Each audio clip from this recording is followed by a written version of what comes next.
Okay, welcome everyone. Welcome. This is the CoinRock episode, CoinRock Media episode with default trades. We'll get going in a few moments. If you're here,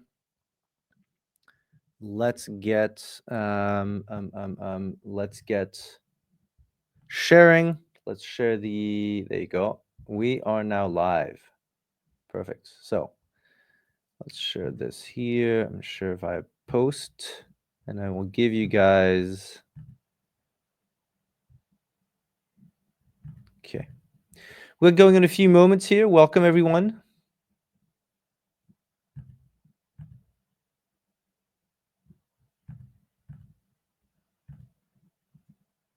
Very good. Let me add a few things here, and we will get going. So, for you guys, especially for some of the mods here or the CoinRock OGs, if you could please tell the groups, all the different groups that we're starting. I will give the link here in the moment, in the box in a moment. Just give me a sec because we want this to be done the right way. Hang on a sec. Let's like this. Good.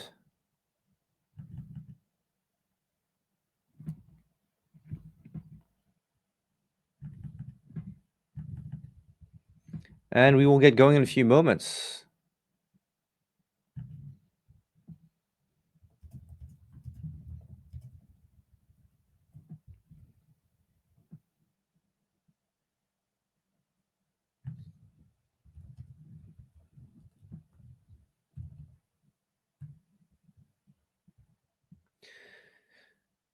Welcome, welcome.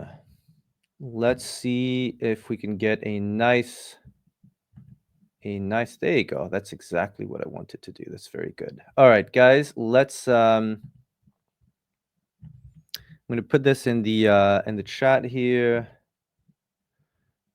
All right, so.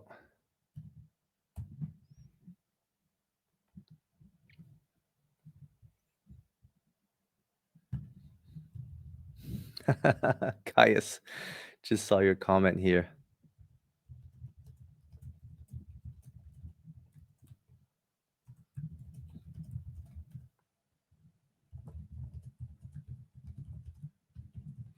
Welcome, everyone. We will get going in a few minutes here. We have a pretty awesome show today, very exciting show. And I think for those in the CoinRock ecosystem, you're going to love it just because it's something that, of course, so we got a lot of requests to get default, so Justin on. And I think it's going to be a really good one just because you'll see how everything connects with what Justin has done, what he's doing now, and how we're working together. So wait a few minutes here. If you just joining, like, share, push the algo up, comment, put this in all the groups, please, and we'll get going in a few minutes here.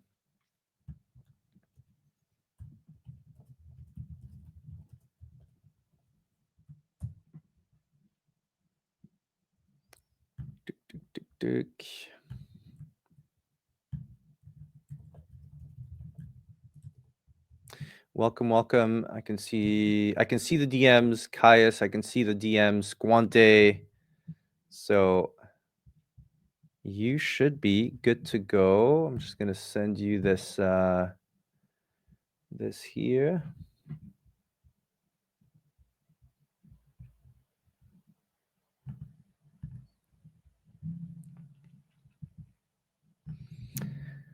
And as you guys know, the algorithm always likes shares, likes hearts. So if you haven't shared yet, do share. And then we just got a DM here that Justin will be joining in a minute. So let me send this, and this Quante is watching this. Link to join. There you go.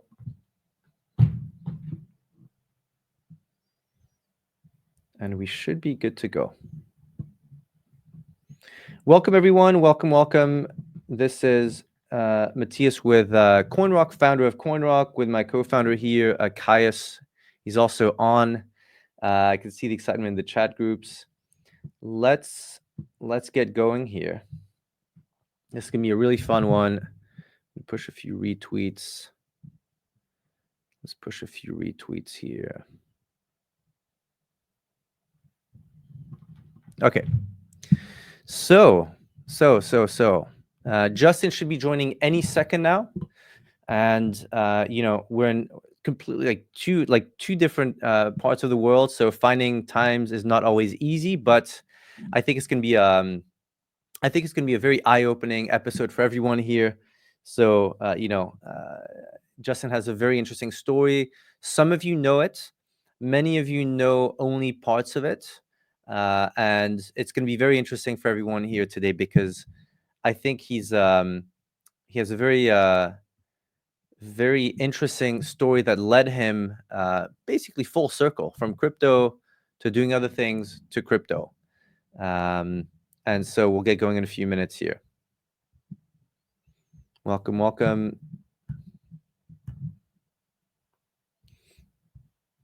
If you're new here, you just joined, please share the post, share the tweet here. Let's get as many people as possible. And Justin should be joining in a few minutes. We will be going over. That's funny. Cryptic, are you from Turkey? That's funny. My Turkish crew here. This is live. Every asks, is this live? Yes, it is. Every with a purple and black PFP. It is live. We are live. This is not a restream. This is a real live stream. So yes, we are.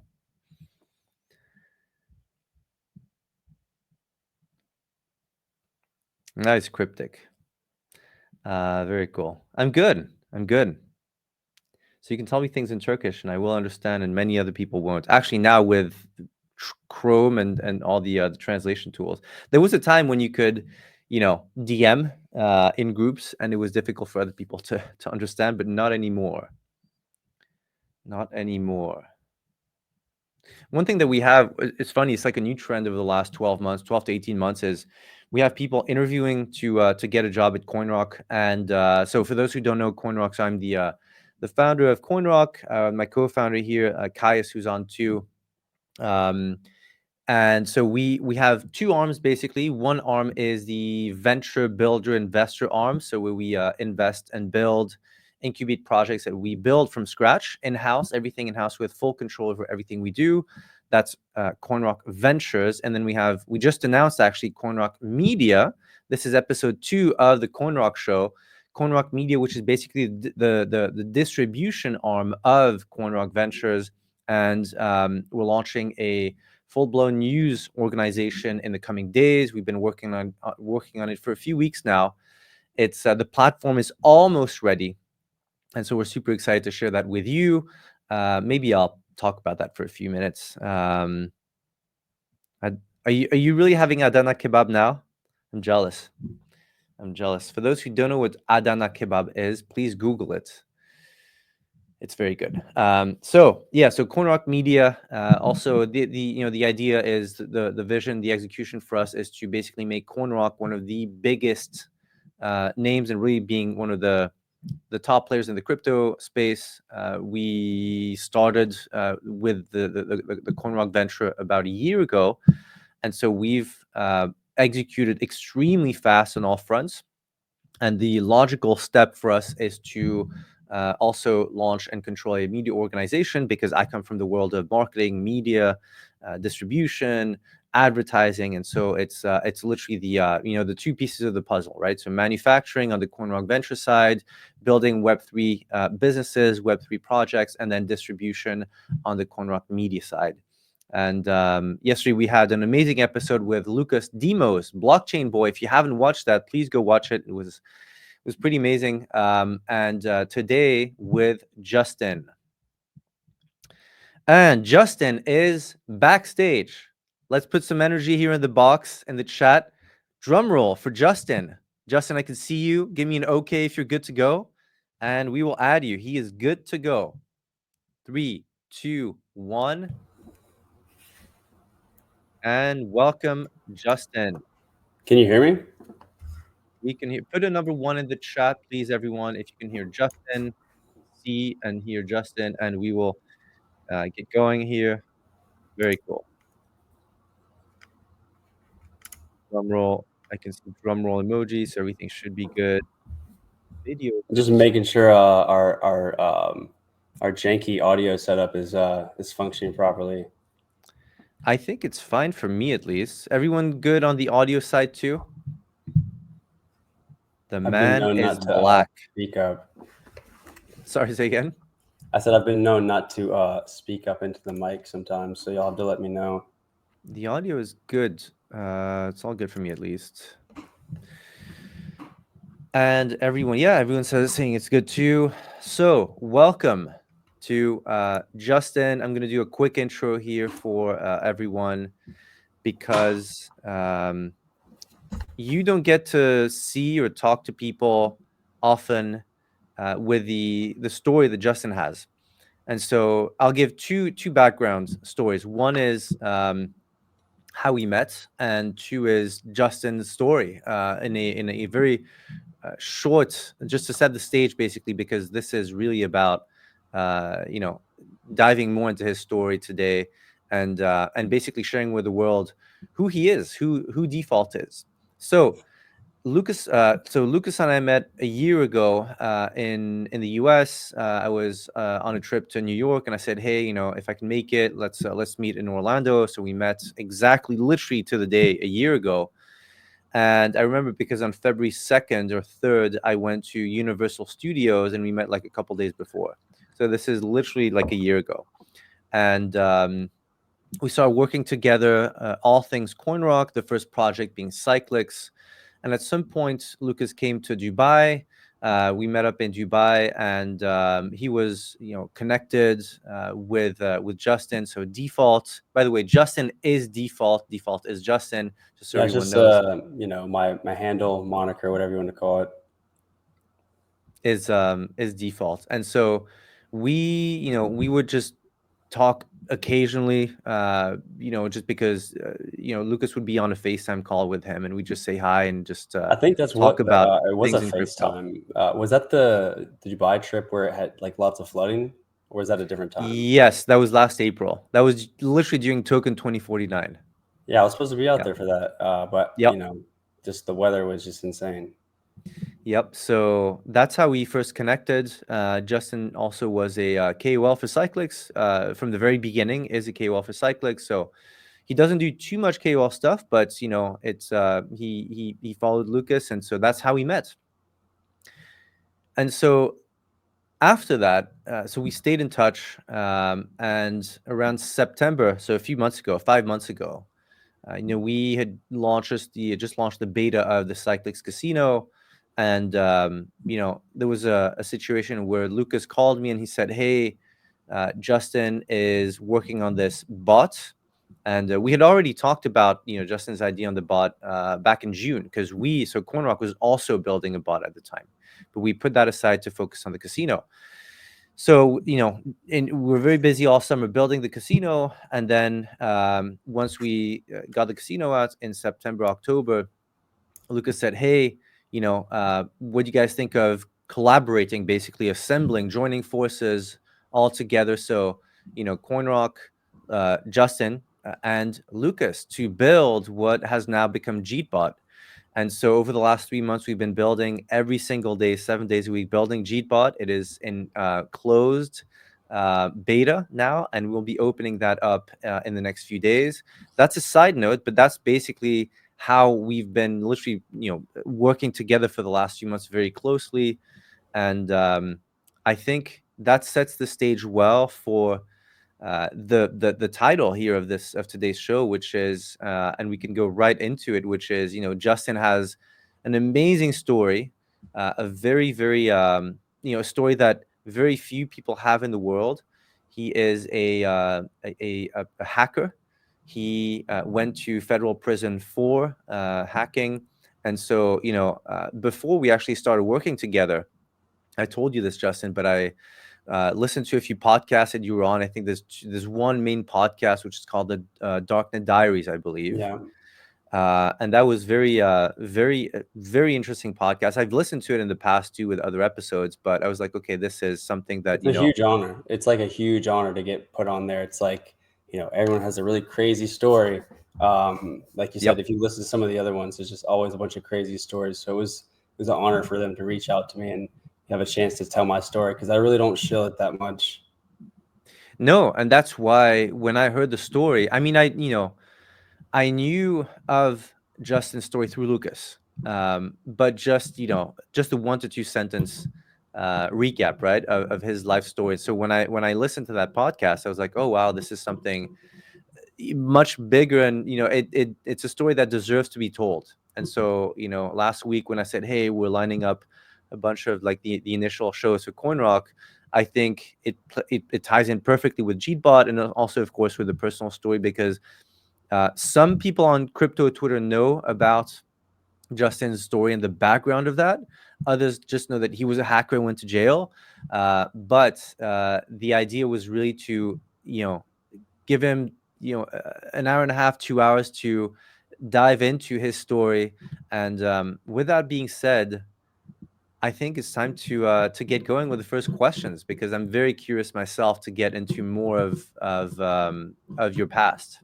Yeah, let's do it. So I'd say the very first question is, if you had to, when's the first time you actually discovered or came across cryptocurrency? Uh, an IRC channel, a hacking IRC channel. So like IRC is just like a messaging protocol and platform back in the day. If people don't know, it's where like a lot of people used to just hang out. Back in the day, like AIM, Messenger, AOL. It's kind of all around the same time, and it's just like kind of like CT, bunch of anonymous people kind of hanging out with like niche similarities and interests. And it was like hacking, obviously, but they were early on to like Bitcoin just from like their own connections. And I looked into it, read the white paper, and this was 2011. Bitcoin was like $7. There wasn't exchanges. There was no exchanges at all. None existed in the world.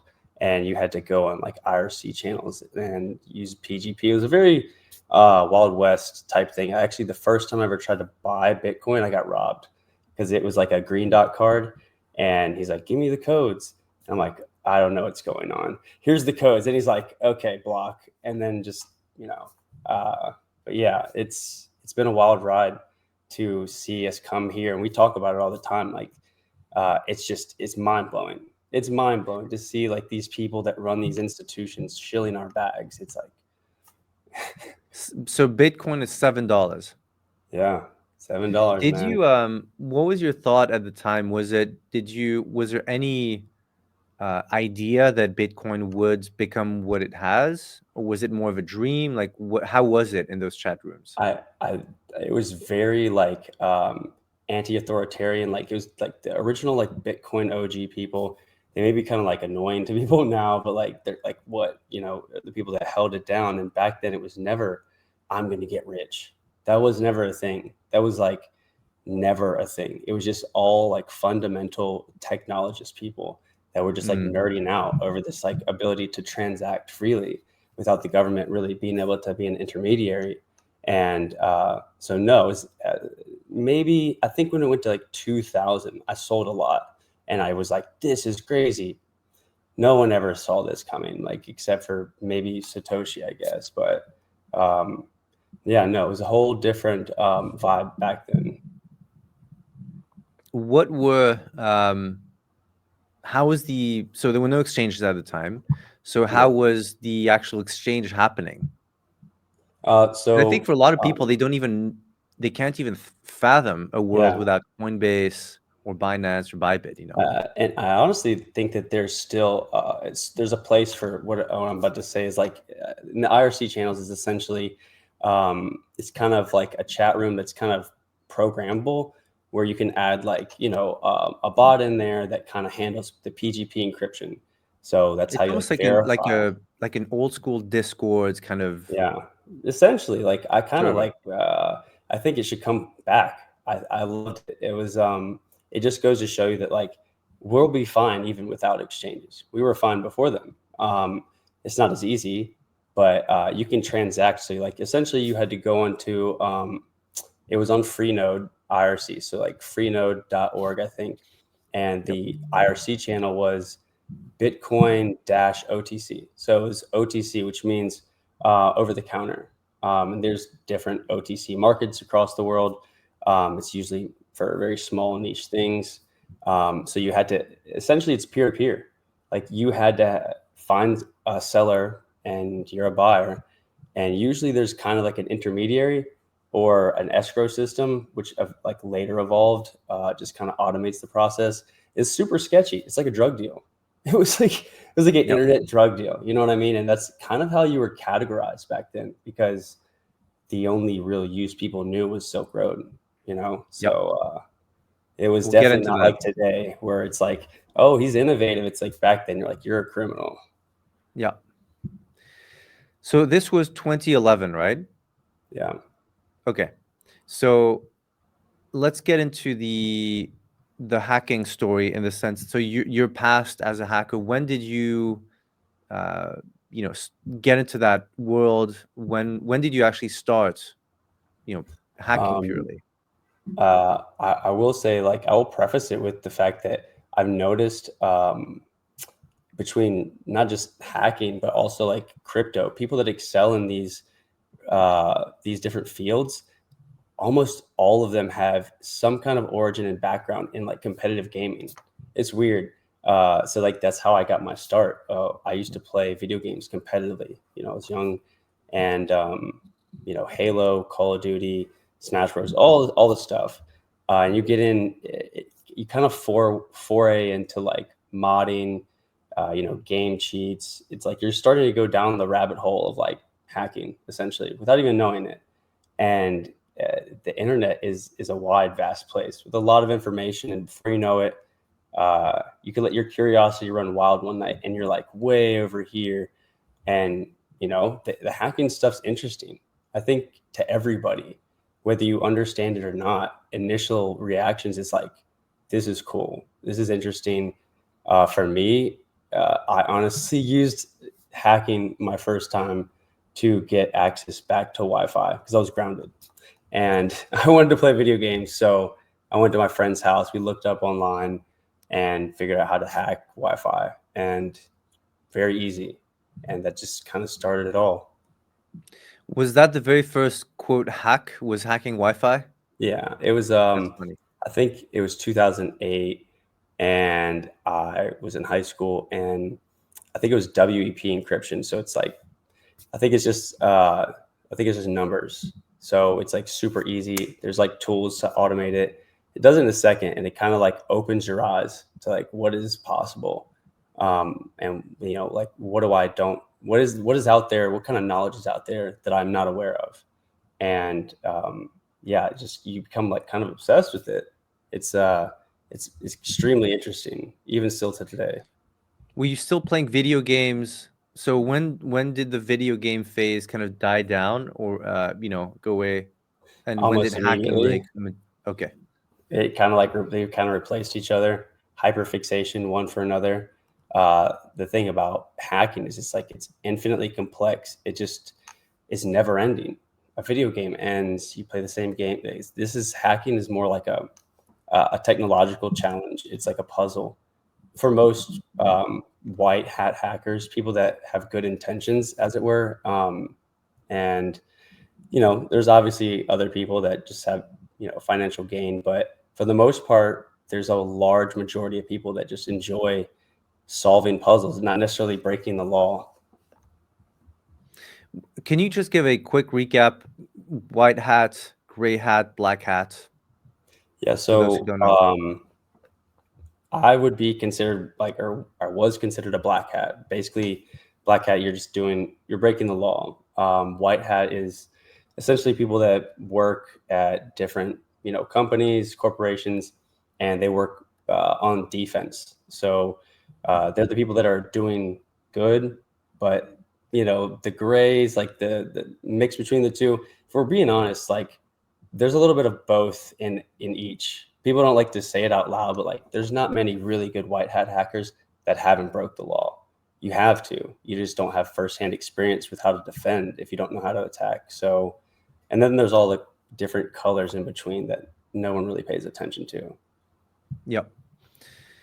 So this is 2011, 2012. Yeah, this is like right around like the anonymous thing started kicking off, and with WikiLeaks and Julian Assange, it's just it was a crazy time for sure. What was your? I know there was a story about WikiLeaks too. Tell us about your involvement, close or far, with WikiLeaks. So WikiLeaks was like a large portion of my case. Like we took these databases from FBI and CIA. It was like a joint collaborative database, and it's called JABS, Joint Agency Booking System is the acronym, and dropped the database with all of this information in it, and essentially handed that along with the CIA director John Brennan's his email contents, which included like his SF-86 form, which is what you use to apply for top secret clearance. A lot of really exposing information, like private information, and we leaked all that to WikiLeaks, and they in turn quickly put it up, and it aggressively pissed off the government. I remember over the last 25 years, I think there's very memorable moments, right? I think the first one for my generation was probably 9/11. I think everyone knows exactly where they were when they saw that on TV. I Yeah. was playing tennis, and everyone was, at the clubhouse around the TV, maybe 50 people in a small tennis club.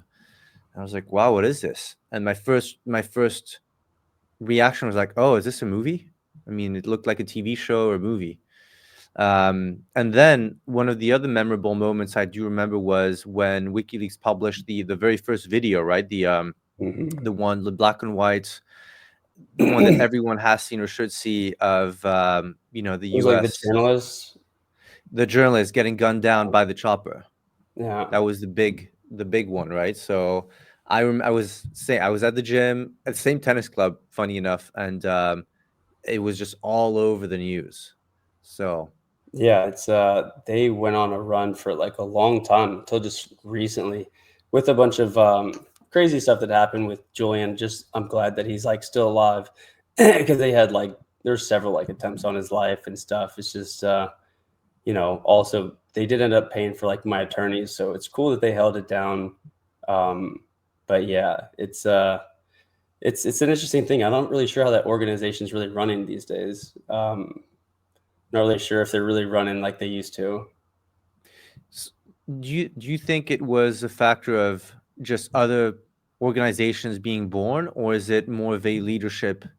He I was think that's really the pressure. I think yeah. that's pressure on him. He stayed in the Ecuadorian embassy for like what, 10 years or something, something I crazy. I lived in London for 10 years, and Yeah, so his balcony was literally next to Harrods. So every time I'd go to Harrods, yeah, you see the window that we've all seen on TV. I mean, you can walk by the window. There was always a big police van, 2 to 5 cops outside, just waiting under the balcony. It's yeah. bizarre. It's one thing I learned firsthand is just when you anger certain crowds of people, it's just you're gonna have the consequences pretty fast. So Yep, make sure you make good decisions, and if you don't, live with the consequences. yep. Why? So what did you pick up the default name persona? Where did that come from? Really, just like it just kind of stuck early on with when you're getting into hacking, you're obviously doing like these really like low level script kiddie things. You're not going to find anything. It's just kind of like accomplishments, like little, okay, like a list of like, oh, I need to go shell this website, I need to go drop these SQL databases just to it's like a test. It's like you're learning, and you're testing this out in real world environments, not a setup lab, because that's not it's not applicable. um, and uh, those things, I think the first, I can't remember the exact exploit, but it was something to the tune of a lot of people start checking for like default passwords. So a lot of people don't change their passwords on hardware devices. So routers, firewalls, just miscellaneous things, even like their DVR, things like that, that they don't even know have access to the internet through other means than what they think it's used for. Just usually like ports that are open in the back for accessing. And if you could you could scan the internet for various different devices on different ports, and then you could just have a list of default logins. Like, you know, they actually are in the manufacturing, like little PDF or whatever it comes with. So people have extracted those and put the lists on the internet. Go download that, and I guess that's kind of where I first hit my first stride, or kind of like, I don't know, something clicked for me with that. And I just, I think one of my, at the time, hacker friends said something like, you just alluded to me making a lot of progress. And I think I added like 2 or 3 thousand bots in a day using default. It's not the same anymore. It was a lot easier back then. But yeah, just from like using default logins, it was just kind of like how I got my start, really. Because there's, you know, I got my start by hacking my parents' Wi-Fi, but that's not real. Once I started getting involved with groups and stuff like that, just Yep. you just have to have like a name, and that just kind of stuck. So listening to the podcast and talking to you too, I think a lot of people, I think there's a lot of stories and operations that are actually very interesting to share here. So there's a few here I'll ask you about because I think they're very interesting, and I think all of us have a and this is something that, you know, when people ask me now specifically about Jeetbot. By the way, if you guys just joined, we have Justin here, who is former CIA hacker, turned crypto trader and founder. He's my partner at Jeetbot. So, you know, we put the link here. It's at Jeetbots_AI. Follow Justin, follow Jeetbot, follow All the Jeetbot, me. we're cooking. Y'all are gonna want to pay You're, attention. yeah. There's a lot of noise coming out in the coming days for Jeetbot. It is, you know, we maybe a quick 30-second pitch here about Jeetbot. You know, so Justin was building his bot. We were building our bot independently, and then back in September, Lucas Demos, so Blockchain Boys, said, okay, why don't we collab, join forces, and partner up on this and build a much superior bot and execute on, you know, a lot of Justin's vision from the trading side, because he really is he has become a trader. So we'll talk about that too. And so it has become Jeetbot. The product is out. It's been in closed beta for a couple weeks now, and we will be opening that up in the coming days. So, you know, make sure you follow Jeetbot, the Twitter account, join the community. One of the mods here, if you can put the link to the Telegram group, and Yeah, we'll it's have more news about that. something that we're very excited for. Working very hard, Matthias and the team just put in crazy hours, and like he said, I think there's something very unique with what we're doing and the dynamic we have here. You know, we have different founders that have all the different skill sets, but really we're coming at this, for one, as a docs team. But like, none of our competition, maybe like one or two, we don't even know who they are. And two, we're actually building things to fix liquidity issues, all kinds of different things with like scams, rugs, basically just trying to solve problems. And I don't really see a lot of people trying to actually solve problems. And that's what I think is making the difference. And I think it's going to make a huge difference at scale. Very excited to see that. Yeah, so the vision really was to build a superior bot from day one. Like the moment it's out, it's been out for 2 weeks, like I said, in closed beta. It is superior to 99% of the other bots that you guys, if you trade crypto on Telegram, you've tried several bots. This is superior as a V1 from launch day. We're very excited. And after that, we're working on a browser extension, Discord bot, and a full web app. So a We're full coming for everything, browser web essentially. app, You know what I everything, mean? an entire Yeah. ecosystem to trade. So we'll have a lot more about Jeetbot. So like, follow, share everything that you see here on the post. Let's get into so coming back to this thing about when people ask me, oh, I saw Justin, he went to prison for something, he's a hacker.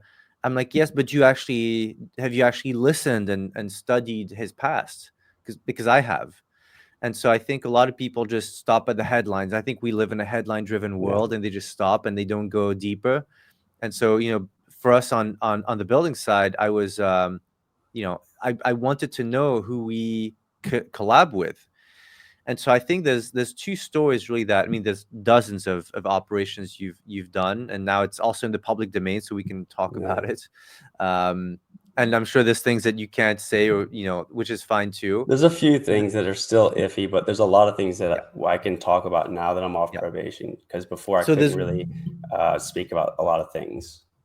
there's a few, I think we're all hackers. We all have at least me, because I'm a bit older than Justin, but I grew up seeing those chat rooms, never being really involved, but I was in some of those chat rooms very early on. Never did anything because I chose to be more on the communication and marketing side. Um, but I think we all have a slight kind of, us against them. I think it's ingrained in us. I think that's how revolution starts.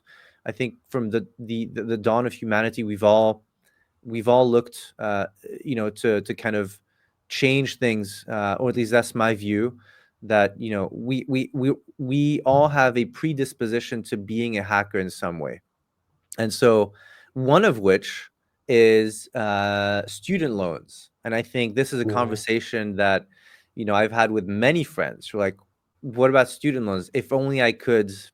And I want you to tell the story about that, because I think we've all felt that if only I could do that. Yeah. Yeah, it's crazy because since that's happened, met people from all walks of life, and I've met a lot of people really recently that have like a lot of even my brother. He just finished law school. He just went back. It's just like hundreds of thousands of dollars in student loan debts that incur fees, penalties on top of fees and penalties. It's like perpetual debt forever. It's like kind of sick.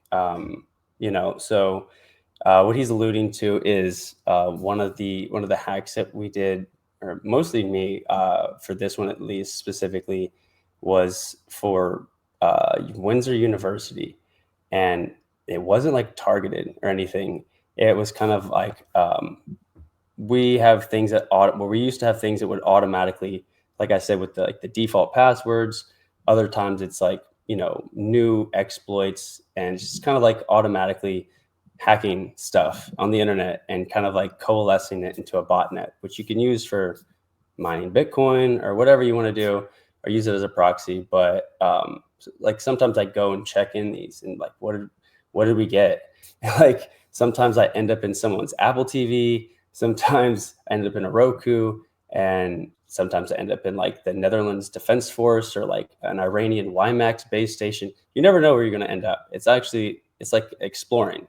And this one, I ended up inside of a university, and I mean, I didn't really think too much of it because I've never done financial fraud, like not even once. I don't believe in stealing from people. I think people are already getting beat up enough. Like we don't need to be PvPing. So when I kind of looked through it, uh, I think I don't know if you could pull it up. I think that the tweet's still up. That's the thing that's funny is on my Twitter, like a lot of my tweets that I got indicted for are still there because like low key they won't let them get taken down because they're evidence. So, but it's kind of cool because you can look back and see I made that decision to just like delete all of the record of all the student debt. It was in the admin control panel.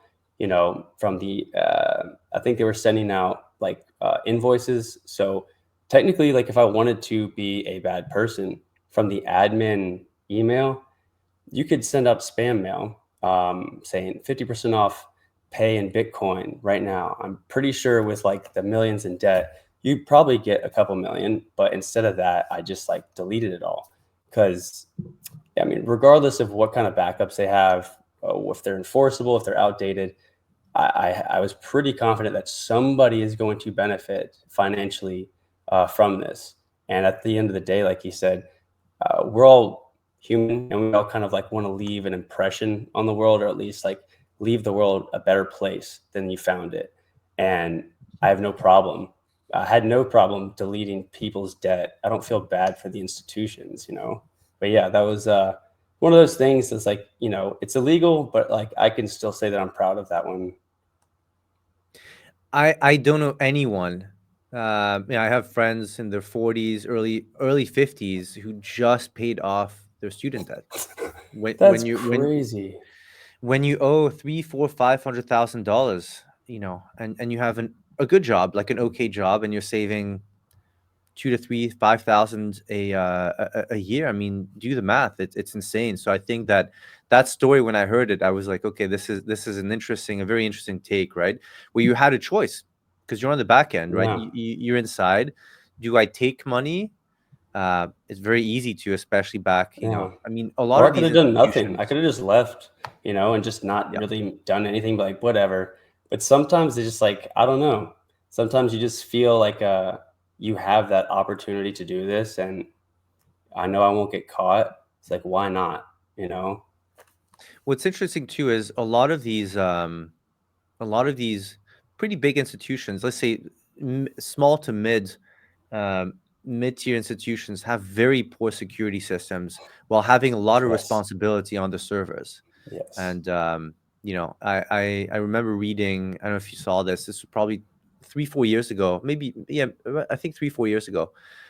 Um, there was it's still ongoing, but a lot of you know sophisticated hackers basically target low-level accounting firms Yeah. for small to medium businesses because the security is non-existent, and so they have records of extremely detailed all the financial transactions of these small to medium businesses, and with that they can go out and send out exactly fake invoices, Yeah. change records that can literally destroy people's lives because they're hosted on subpar server behind a non-existent security. So it's not about hacking like the huge institutions like the CIA or the NSA. It's really more about you can actually do a lot of damage accessing these small to mid-tier servers with no Yeah. security, and Yeah, do it's bad things a if you want to. security in general across all industries is just kind of like one of those things that's like lackluster.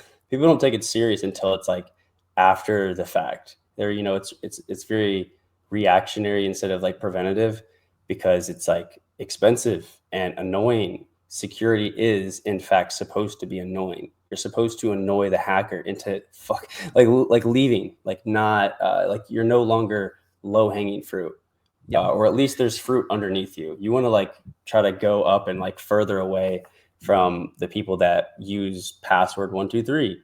You know, you just want Admin to one make two it. three. Yeah, you just want to make it to the point where you're not unhackable, because that's not a thing. But you just want to make it so inconvenient that it's not worth their time, unless it's very targeted. Then, you know, that's a different case. Yeah, the way I explain it is close your house, lock your doors, protect your house just so it's not, so the accessing the house is tougher than moving on to the next house for the Yeah, burglar. It's as simple as that. Many of these hackers, they're hacks of opportunity. If they see an opening, they'll go in, unless if it's targeted, like you said, and then but also then you have a different level of sophistication on the hacker side. But for many of these guys, if you leave the door open, they'll go in, and you can actually protect a lot, minimize a lot. There's no zero yeah. risk. Even you see major banks with hundreds of guys working 7 days a week on security being hacked, so there'll never be a zero risk scenario, A but lot of the at times least you they minimize. know, at least a lot of the times they already know what their cost would be to replace their security systems versus the maximum amount of like legal liability. And Liability. if the numbers jive in their favor, they're not changing their security, and they don't care what happens or who gets hacked. They'll pay. They have Yeah, money set aside for that. So it's like, oh, they're getting hurt. It's like, no, they're making so much money. That's like this they know little the math. coffer. Yeah. Yeah. So, you know, but it gets to the point now where it's like things are starting to get crazy with like AI and these automated AI agents, and you have quantum getting more and more rampant. It's getting to like a crescendo point, and like you said, a lot of people don't do the bare minimum, especially in crypto. It's funny Yep. because it's more like of a financially incentivized market and industry, but yet it's so much easier to take the bare minimum. Just get a hardware wallet. You've literally cut out 99% of the threats. And Yep. most people will not do that. They will keep their net worth in a browser extension. Oh man, you can't make this up. And something else, there's actually, I mean, you can find these like 10 steps to, you can ask ChatGPT, you can go to any forum and say, 10 ways to protect or minimize hacks, minimize, loss of crypto. And 8 of them you're not doing right now. So we're Yeah. not talking about installing insane amounts of, of security. It's just the bare minimum could save you even just from getting drained. I mean, we see this every single week in the communities that we have, with the different CoinRock Yeah. projects. Every single week, someone gets drained, And I and personally think it's it's just going to get heartbreaking. worse. I think it's just going Yeah. to get way worse. If people remember about a year ago when like this bull was just really starting to take off, that first little leg up, we had some crazy fraud going on Twitter where like I think Twitter was in the midst of changing hands, and somehow these scammers were getting like business badges and emulating real crypto businesses, and then like commenting underneath like their airdrops and with the drainer link, and then they were actually able to promote these and getting millions and millions. Like God knows how much money they were stealing, or why Elon was letting this happen, but like that's probably in some shape or form going to happen again, and I'm really trying to like beg people to like, bro, get a hardware wallet. Like there's a couple browser extensions that like will verify the transaction's not going to like drain you. Very simple stuff, but people are just very lazy. But Yep. that's what you get at the end of the day. You can't blame anyone else but yourself. Yep. Yep. So another story I think everyone would love to hear about is one that stuck with me when I listened to the Darknet Diaries is the Denmark operation. Yeah. And when I tell that story to people, they don't understand. They can't even fathom that it was the way it was. So let's talk about that one. Yeah, that was like a really crazy one because I didn't even know that was a thing. Um, yeah, at that point I was like heavy in the hacking scene. Like I had jumped groups a couple of What year times. was this, by the way? 2014, I think 2013, 2014, because I know that the year subsequently after laws were changed. So you're in a group of hackers, and literally like every day it's just kind of like you could call it, it's kind of a cringe word now, but like social justice warriors. But like essentially that's what it is. You're trying to make change in the world through digital means, however that may be. And uh, sometimes people bring different topics, things that maybe we should look into and see if we could do something about. And one of my friends that was in the group brought this and was like, oh, did you know in Denmark that like there's things called like dog brothels, and like bestiality is like legal. So it's like, oh, that's disgusting. And I had a dog, and so I'm impartial to that. I'm like, that's crazy. Like, so we started looking into it, and it was like a big problem. Like it was like some weird sicko like tourist attraction for these people, and it's just not widely known. So some of the easiest and quickest ways hackers like to protest things is by hacking a big website that's like related usually, and doing something called defacing. So like the homepage, what you see when you go to Twitter or Facebook, whatever, removing that and then replacing it with your own, which would say whatever you want. Like ours was like, hey, by the way, did you know your government lets people do this to animals? Just thought you should know. And we did that to the government of Denmark's like home website. So tens of thousands of people saw it, and then it like went viral to the point where everyone else in the world was pissed. They didn't know either. They're like, what's going on over there? So external pressures from outside of their country just because of a singular hack and a website defacement. Then the next year they had to change the laws, and they made bestiality effectively illegal in Denmark. So it's another one, like, even though it was illegal to do And that, I still you, feel like that's okay. you can find the story on the BBC. April 22nd, 2015, Denmark passes law to ban Yeah, bestiality. yeah, that's Yep. crazy. Reuters, April 21st, Denmark bans bestiality and move against animal sex tourism. So Crazy. it's such a wild story that I actually Googled it. We were on a road trip with my wife, and I was like, I need to find sources. And I'm like, yeah, Reuters, You didn't BBC, know that CBS from being from News. like Europe and stuff? I'm sorry? I said you didn't know, like, as like, that's what I'm curious. Like, from someone who like is from Europe, you'd never heard of No, that. So it's not no. like a I mean, well-known every thing at single all. person I've said it to, they were like, what? It's like, yes, Google it. Yeah, It's that's insane. actually crazy. Yeah, insane. So yeah, and that Reddit threads until 2015, bestiality was legal in Denmark, and animal brothels were frequented by international sex tourists. Like you It's get into these insane. rabbit holes, like, oh my god, I had no idea. This is nuts. And so Yeah, yeah, they did change the laws.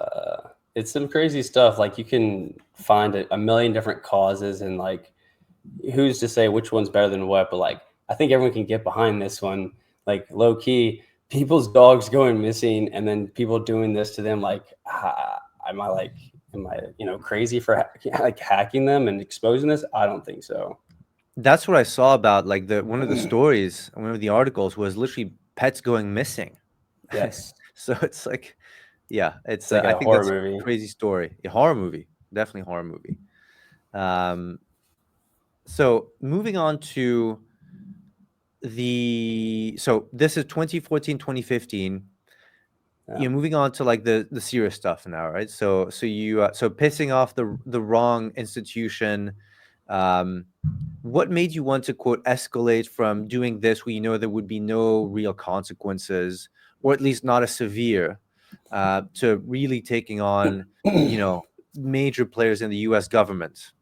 uh, Primarily, like, just being disenfranchised with the world and the state of things, because I'd gotten away with thousands, tens of thousands of hacks, and like, as long as you know what you're doing, for the most part, you're good, unless you mess with, like, it's like a golden rule. Like, you don't mess with the United States government, like, ever, like, never. Like, don't do that. They will come and get you. If you mess with, we've taken North Korea's internet offline for like a week for fun. We used to take like, Xbox Live off, all these things. They don't care. Like, they care, but like, they're not going to send, three letter agencies after you for these things. These are like, kind of smaller financial crimes, but more like hijinks. But when you start messing with them, and what we were doing was like, really messing with them, and they didn't know what was going on. So really, this was all spurred from the Snowden leaks, when he exposed in 2014 that it wasn't a conspiracy theory, and that the government is in fact spying and listening to every single word that is said in the United States, and every single packet that transmits internally and externally is saved forever. And that pissed me off like a lot, because it's like incredibly unconstitutional. And also, I was just really disenfranchised with the lack of response from like normal people. They like didn't care. They're like, oh yeah, I guess it's not a conspiracy, but I don't care. I'm like, this has wide implications that you're not thinking about. So we decided to take it into our own hands. And I guess also you kind of felt like violated. Like, you didn't even know, like, oh God, they've been like watching me. Like, what else do they have? It's personal. Like, you don't know. Like, probably have your private information, pictures, text, all this stuff. So we wanted to show them that like that can happen to them too. So this is a reactionary universe, like equal and opposite reactions. Like, so now you're gonna have the same reaction happen to y'all, and they don't like that. They like doing it to everybody else, but their security is horrible. The way we got into like the CIA director stuff initially was because we like, he didn't have all of his data scrubbed from like public databases in the United States, which like, all these, this is where all this big money is with marketing. They want your data so they can like try to sell you stuff. But a lot of hackers target these databases that are like white pages. You could pay $15 and just like you'll be surprised the kind of information you can get on people there. Background checks, Yeah, records. Yep. it's not much. It's like Yep. $100 or whatever, and then like this is the dude who's running the CIA, and he hasn't. Okay, and then we find out he's got an AOL email account. That's really crazy. That's just like that's like ironically crazy, and the contents of that AOL was illegal. Loki, it was actually illegal. Like Hillary Clinton was on trial for using a personal email account for federal use. It's the same thing that he did, but what are you going to do? Like, Yeah. if he doesn't get prosecuted, he doesn't get prosecuted. So, although we had like good intentions, maybe it was like a little bit more aggressive than it should have been, but still, like, we did report this stuff. We reported it, no answer. The government's not interested in fixing anything. But if you expose that, well, now you're a criminal. So, and they came down in a hard and quick way that I really don't think anyone wants to experience. It's very terrifying, the amount of power they have. How much time between the operation up to the arrest? So how quickly did they move from them discovering it to the arrest? I'd say a couple weeks, maybe like a month, which is When they yeah I think it's not because it took them that long to find us whatsoever. I think it's more have to do with like they coordinated because some of my co-defendants were in the United Kingdom, so they wanted to have a coordinated, assault or like movement. So one party couldn't notify the other. So it's like, I guess that takes a lot of coordinating across different countries to raid us all at the same time, basically. Yeah. Yeah, I lived in LA between 2008 2010, and was very fortunate to meet ex like senior a couple SEAL guys, like guys who were special operations, and and they have these amazing stories, right? Just like Yeah. your own story. Um, and the saying is very much like if the agencies want you, they will find you within a week or two. That's it. If they really want you, Yeah. they will find you, Even and that Snowden there's said that nothing you can do. like the certain precautions that Snowden took to like get away with the information. He said that all you do is give yourself a head start, Yeah, because people really can't comprehend. Even back then, which was 10 years ago, over 10 years ago, yeah, we don't really know their capabilities now. But even back then, it was so widespread and vast-reaching and invasive that like the average human can't really comprehend what does that mean. It's like yeah, they know very much more about your life at a granular level than you probably are consciously on a day-to-day basis aware about yourself. yeah. And with AI and modeling, there's a bunch of crazy things that could be your data could be being misused for. But security wise, they just really don't take it serious, which is very strange. I'm not really sure why, other than just laziness. Yeah, we talked about this last week on one of the calls with the team, right? With AI, there's only so we know nothing of what's going on in these very close like black box government programs when it comes to surveillance, right? Yeah. You only find out through leaks, um, whistleblowers, and even then, there's a lot of misinformation, like conscious misinformation and disinformation from those agencies too. Oh yeah. What's interesting is like 10 years ago, we only know what we know usually a few years later, right? It usually never hits the mainstream media just because everything is controlled again by Yeah. governments. What's interesting is, I always say about, the example of the Minority Report movie, right? They will be able, Such a good if movie. amazing movie, they either will be able to or are able to predict where you will be just by running your data that they can find openly on all the back doors they have on social media, everything you've ever emailed, read, received, scroll through. Um, we Yeah, will get that's to a place where they know where you will be. I'm pretty sure, I don't know the extent, but I do have a contact that subcontracts to NSA, and he didn't confirm, but he just like nodded his head that when I threw a scenario towards him, like, is it possible, or is potentially it happening that all this data, because they're collecting data on everybody, and partial, basically they just want to know everything about everyone in case you ever become a threat to them, then they know everything about you that they ever need to. They don't need to do any research on you. Yeah. They have the file. But they can start doing interesting things, like after they start collecting certain amounts of data, certain types of data, they can start, essentially training models, and then they can start putting these together and training larger models of how these smaller models will interact, and essentially, like you said, to certain degrees, potentially how you respond to certain scenarios. So that's kind of like Yep. already going down the pathway of trying to have like future prediction, algorithms and stuff like that. So some crazy Yep. stuff going on right now. Oh yeah. I mean, we're all creatures of habit, right? If you've lived a certain way for 40 years, you're not you, the likelihood of you waking up tomorrow and changing everything about you, everything, is No. very small, and they know it. And so if you're on the run, there's 3 to 5 scenarios or probabilities of you doing this or that, going to this place or that place.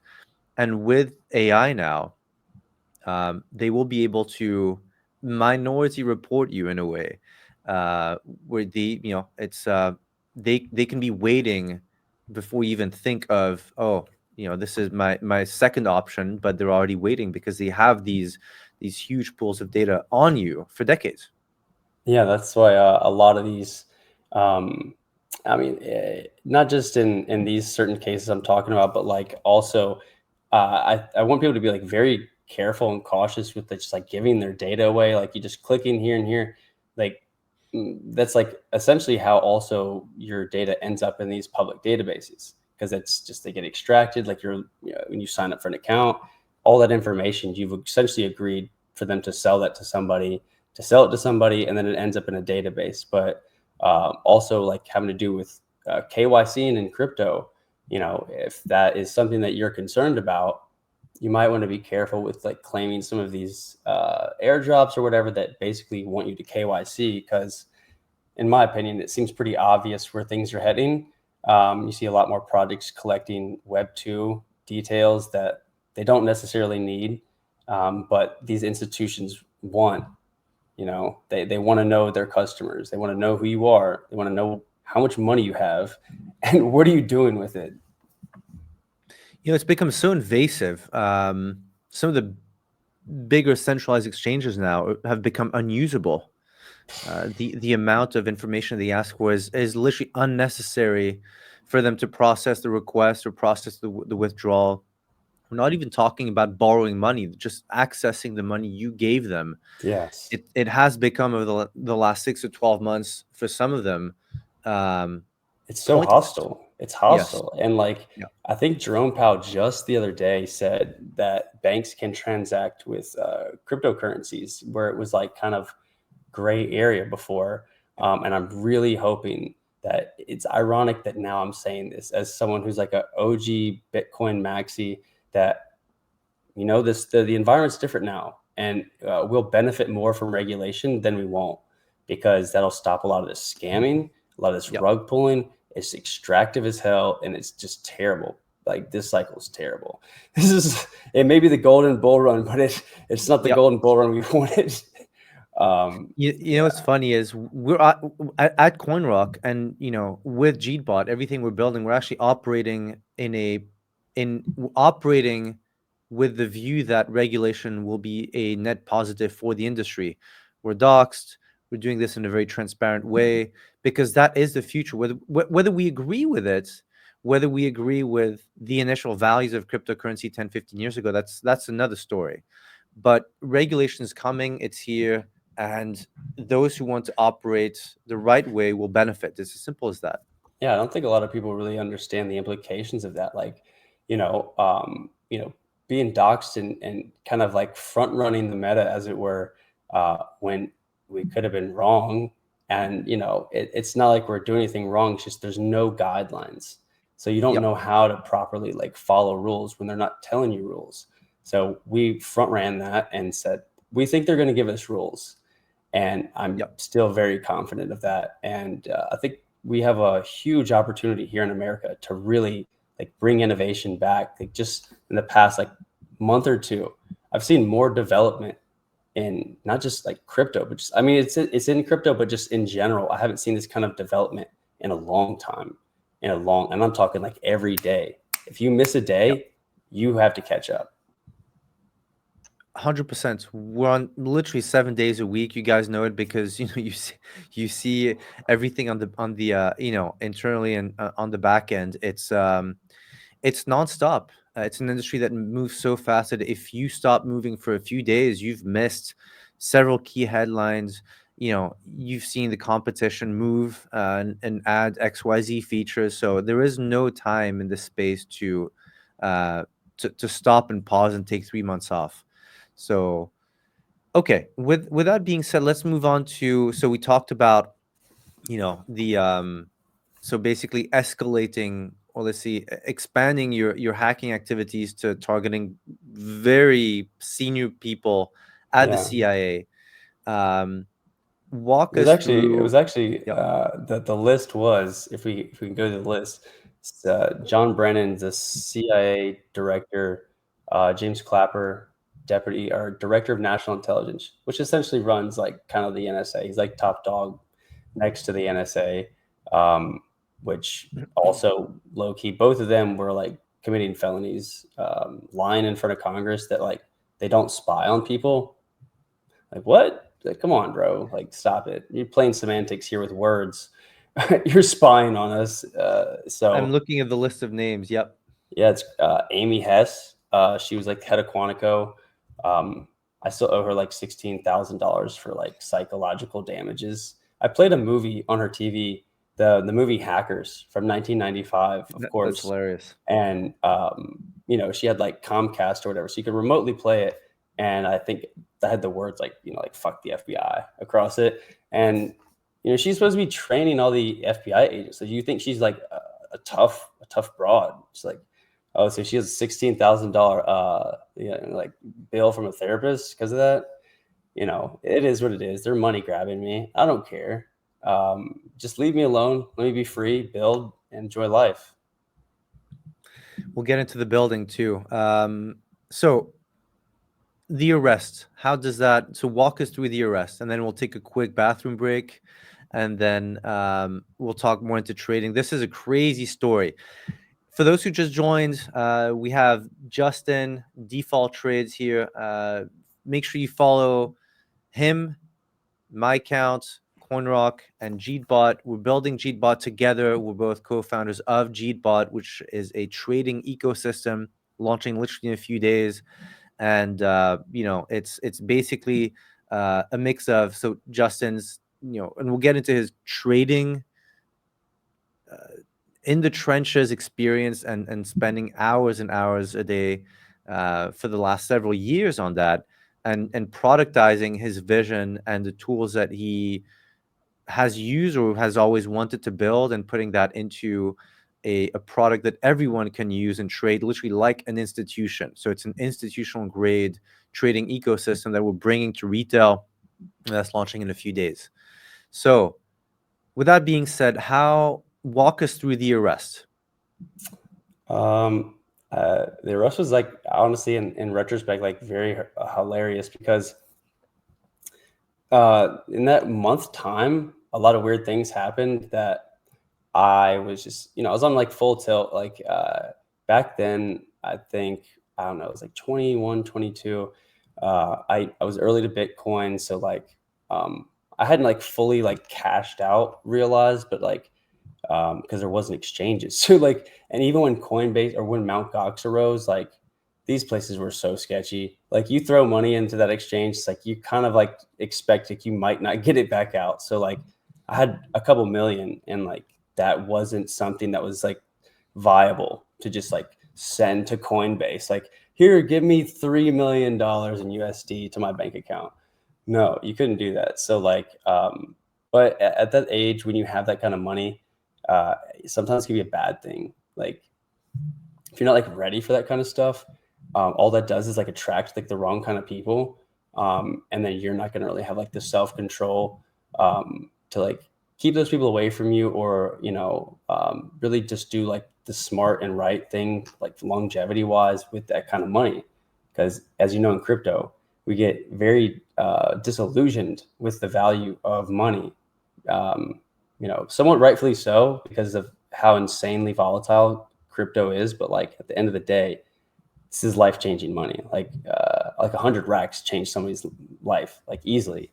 But yeah, this is it's something that this cycle's been probably like the craziest cycle that I could ever remember. I don't even think that this cycle is done getting crazy. And I think we I can like agree. go into that later, where I think what we might see, and like I'm pretty good at predicting like future trends and like cycles and stuff, and I have my thoughts. But like as I'm starting to see things develop, like the president just came out with a meme coin. Like that's like what this is insane. Yep. Like what does that lead credence to in terms of like the super cycle, transitory cycle that I really think this is?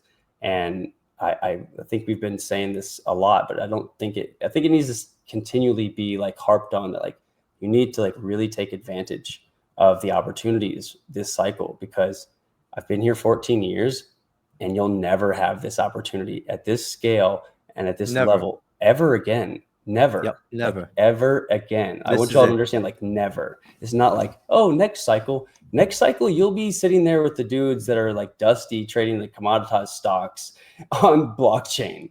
You're not going to be like Yep. aping like 10K like micro shitters and getting Next cycle, you'll have the same upside as the stock market if you're lucky. yeah. So Yeah. there's money to be made, but it's not like every day you see some person go from a one soul to $1 million overnight.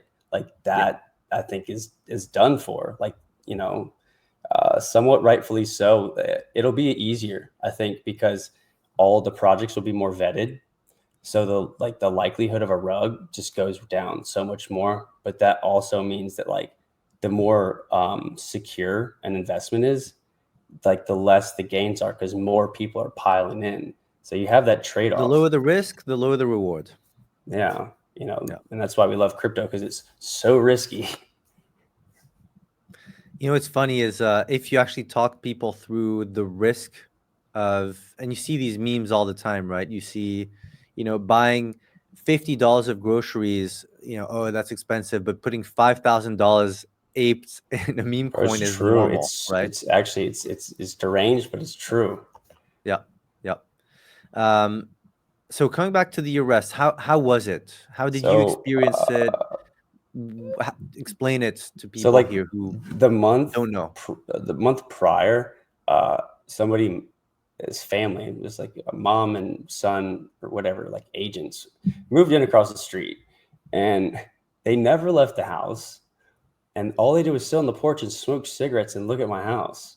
So it's like kind of obvious in retrospect. At first, I was like, "What's wrong with these people? Do they have work? How do they pay to like?" I don't know. It's weird. But I just like, after you've done it for so long, you get very disillusioned. You feel obviously like untouchable, and it doesn't ever really cross your mind that you're going to get in trouble. Even though that's not the case, that's exactly how you get caught, is by getting lazy and lackadaisical. But uh, Complacent on security. yeah, so like, and then I guess fast forward like after a month of them just like creeping and me not really getting the picture, um, the day I came home, there was like a black SUV parked across the street, and I just also saw it, was like, and just like went inside. The thing that's crazy about the whole thing is, and that gets into like what was on the hard drive is they didn't like rush. They didn't do a typical thing. So on previous hacking cases, like Jeremy Hamed's and they didn't get in his, but like for like Ross Ulbricht, who just got out, is a friend of mine, DPR. His handle is the Dread Pirate Roberts. They actually did like some like little skit in the library where they caught him to make sure they got his laptop opened and unlocked and not encrypted because that's evidence. And this very similar situation happened to me where they didn't raid me like right when I got home. It was like 2 to 3 hours later, which is ironically like right when my hard drives were finished decrypting, because all my stuff's overkill like encrypted containers, like nothing's just like plain text. It's very, very, very annoying. But the likelihood of that happening, plus I'd gotten hacked like 2 to 3 nights prior.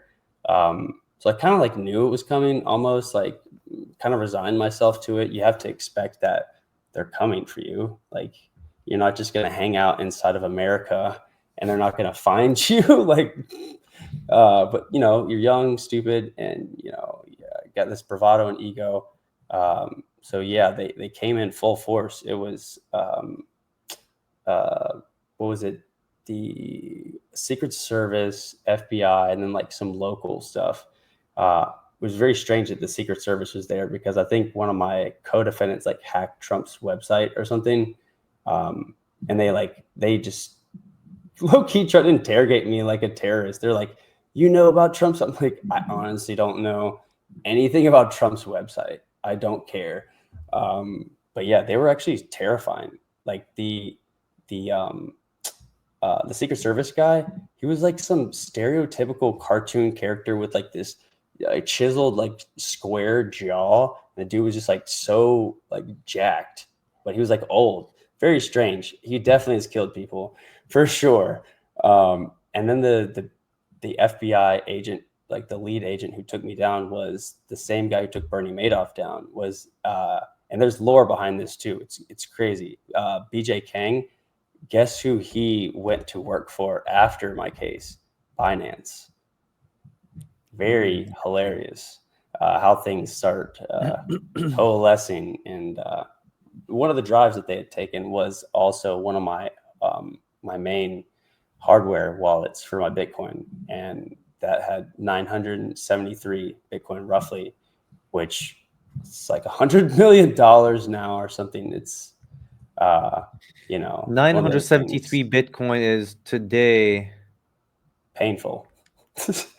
Today, $100 million, $101 million. Yeah, man. It's that's the one thing about crypto is like you just to make it, you just have to like never give up, even if you keep getting robbed.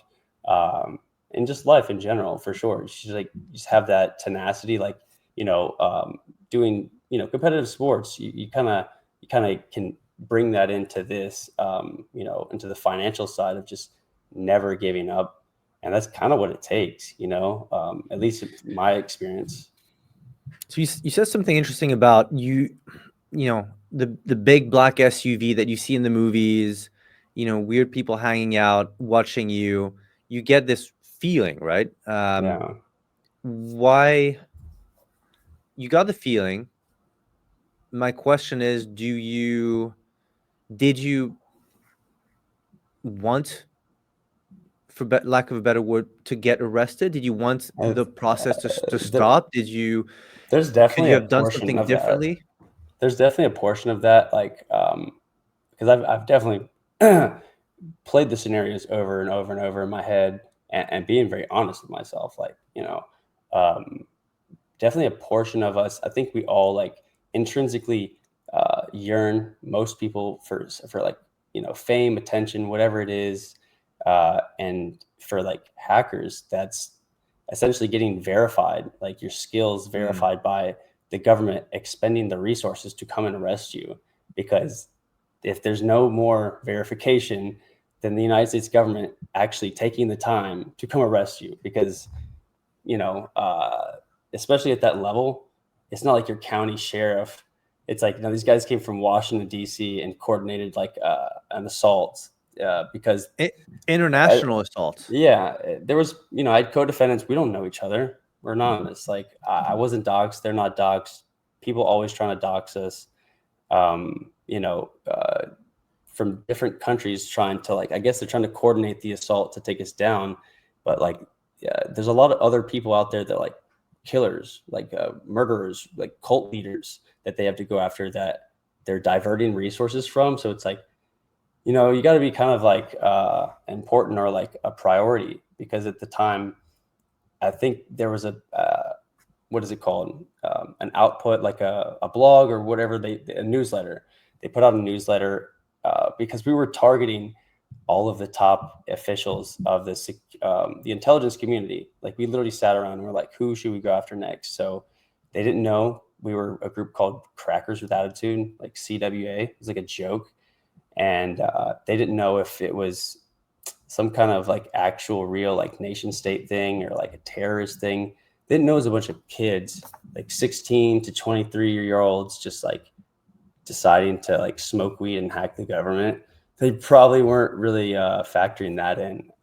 So they had to treat it as such because the security level or the security threat at the time was unknown. Um, so they had to like move them to like secure locations. And like when I start reading this in the discovery, I'm like, holy shit.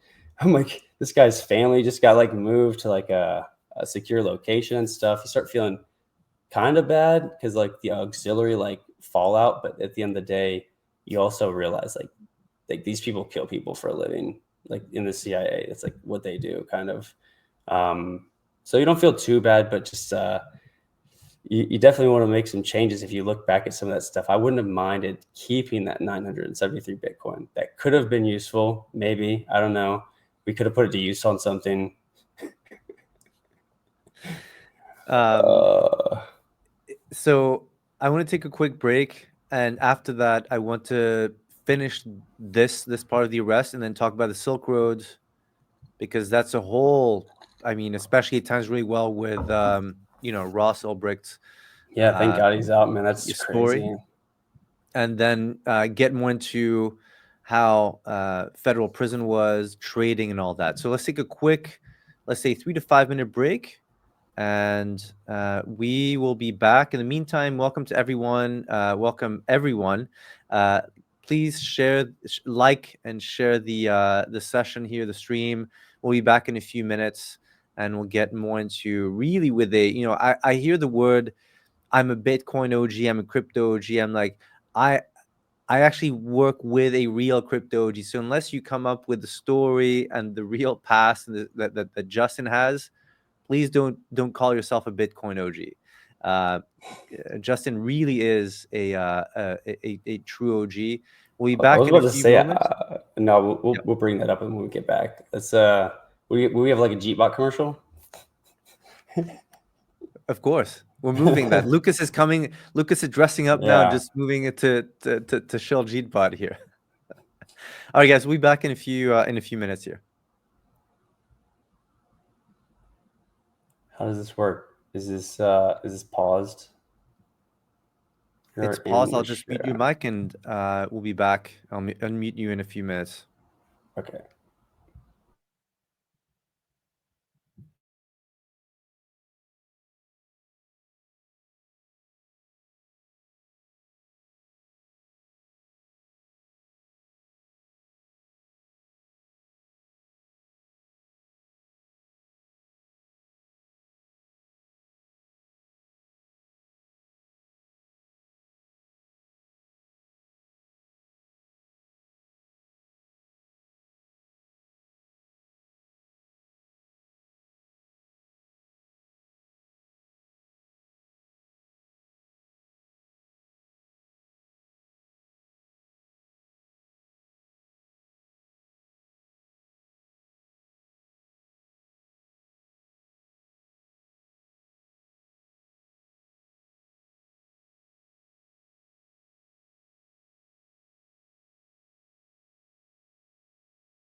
All right, we are back.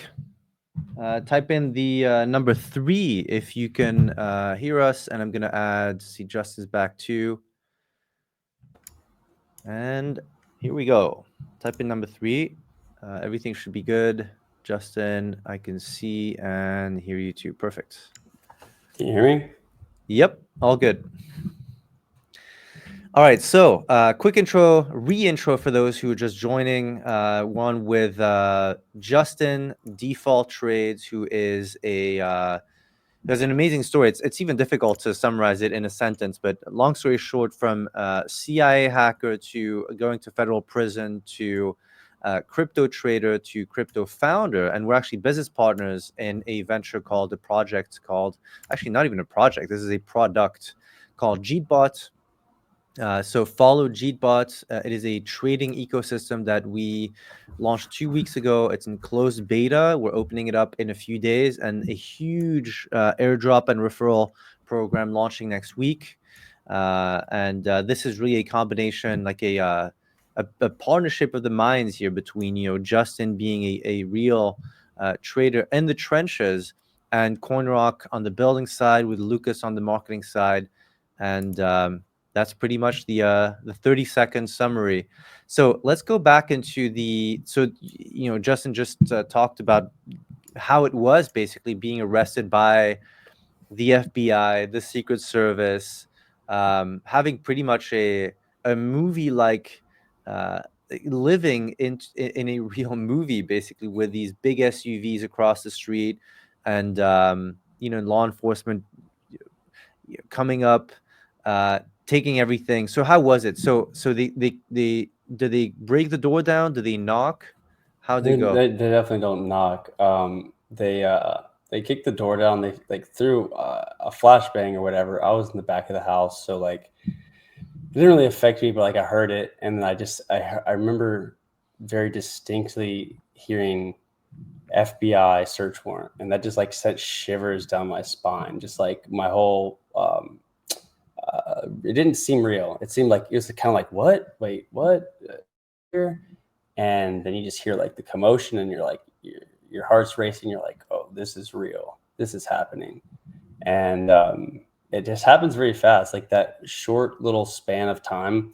I know I kind of like blacked out in the end because they had like MP5s pointed in my face, and I think they were around that time. Like there was a bunch of like Trayvon Martin and like all these like police shootings and incidents. Like it's kind of like a tense thing.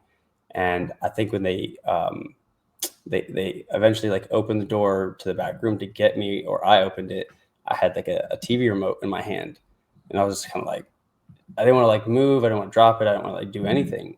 But I remember very specifically as I'm like being rushed down the hallway, like right to the right is my bedroom and my office with my desktop, which auto re-encrypts like the actual like file container that the entire like hard drive is in if I unplug it. So all I had to do, like they had literally no evidence on me, none. All the evidence they had was for me, my dumbass, like collecting it all for them. I actually recorded myself like phone bombing, where you just like send a bunch of like calls towards someone's number to the FBI deputy director. I recorded myself, like screen recorded, because I thought it'd be like funny to watch later. And they were just like, this idiot, low-key, just like put himself on a platter. But like I couldn't reach for it. I was like frozen. And at that point in time, I knew what they had. They didn't know what they had. I knew it was over.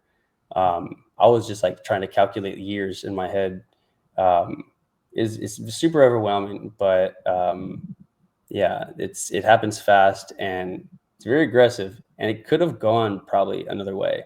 I think that could have happened, and I don't think that many people would have said too much of anything if they're like, oh, this CIA hacker, he like looked like he had a gun. What is everybody else going to say? So it's definitely something that it took a little bit to get over, because like the trauma, whatever, but it's something that you'll never forget. Yep. So you get arrested, you kind of black out. Where do they take you? Oh, they take me to whatever the federal place was in North Carolina. Of my district was like Greenville or something like that. Um, you know, initial, I don't remember what it's called, like the hearing or whatever. I bond out and uh, just at that point trying to like assess life because I never really thought I'd be in that situation because now it's like I didn't know anything about the legal system. I've never followed laws my whole life, just because of my beliefs of like just like freedom of everything. Obviously, not impeding on other people, but just generally speaking, it didn't have any real bearings on the legalities. Like, what am I looking at here? Because also they can lie to your face. It's like they can legally lie to you. So obviously they were telling me I was gonna get 30 years, which no, things could have maybe gone that way. The thing with like the hacking laws is it's very antiquated. It's all the Computer Fraud and Abuse Act of like 1984 or five or whatever, super old. Like it's they still talk about like dial up and stuff in that. So they're using these really draconian laws to like sentence us, and I got maxed out at 5 years, 60 months, which ironically, the statutes of limitations in sentencing, it usually is not in your favor ever. But luckily for me, it was because based on these 3 counts of conspiracy, I could only get a maximum of 60 months. My judge literally told me he wanted to give me 10 years. So that was terrifying. What did the lawyer what's so how did your defense work, in the sense that what was the first thing that your lawyer said to prep you to, debrief? So I learned a lot about the legal judicial system through this process, and it wasn't like things that I was very happy to learn. That essentially, at certain levels of inside the judicial system, when you're like dealing with stuff like this, having to do with high-ranking officials and like intelligence communities, some stuff just really doesn't apply to you. Like literally, it just doesn't matter. I had 3 of the best cyber defense attorneys in the world, and it didn't matter. It didn't matter. He Mm, already knew what he was going to say to me. You can't be a federal judge in DC, Alexandria, whatever, for 30 years without having some kind of first or secondary connection to any of those people that we messed with, you know. And it's yep. like my dad was in the DoD. He was Department of Defense, and I mean, he told me like years later after he chilled out about the whole incident that it's like like teams. It's like they feel like you violated their team members, so like they're gonna like impose stuff on you, kind of like what they did to Ross, but just what they did to him was like 1,000 times worse. But essentially the Mm, same thing. They make an example to deter other people. I mean, my attorneys, even the prosecutor, asked for 36 months, and the judge almost always just lets the prosecutor follows. just count. Yeah, it's like Yeah. he was like, no, I'm giving him 60 months. And I think he called me like an arrogant little man. It was wild. I was like, damn, this dude's like dissing me and shit. This guy's definitely got a conflict of interest. And he, yeah, man, like that's 5 years, still a lot of time, of course. But at the scheme of things, um, when you go into prison, it's a very controversial thing to say, but like I personally still will always continue saying it's the best thing that ever happened to me. Mm, It's like boot camp. Obviously, it's very dangerous. It's like Spartan boot camp or something like that, if you want to put it in a nice way. It just depends on what you want to do with your time. And I didn't waste any of my time. And, it gives you perspective on life that I don't think that most people get anywhere else. People are just like ungrateful, always like never enjoying the moment, not appreciating their family. These are like core things in life that kind of need for happiness, and you can get kind of sucked down the trenches and chasing money, and you forget like what's important. So it kind of like jarred me back into reality of being like, look, dude, like that's not normal. your family loves you, all this good stuff that came from such a terrible experience.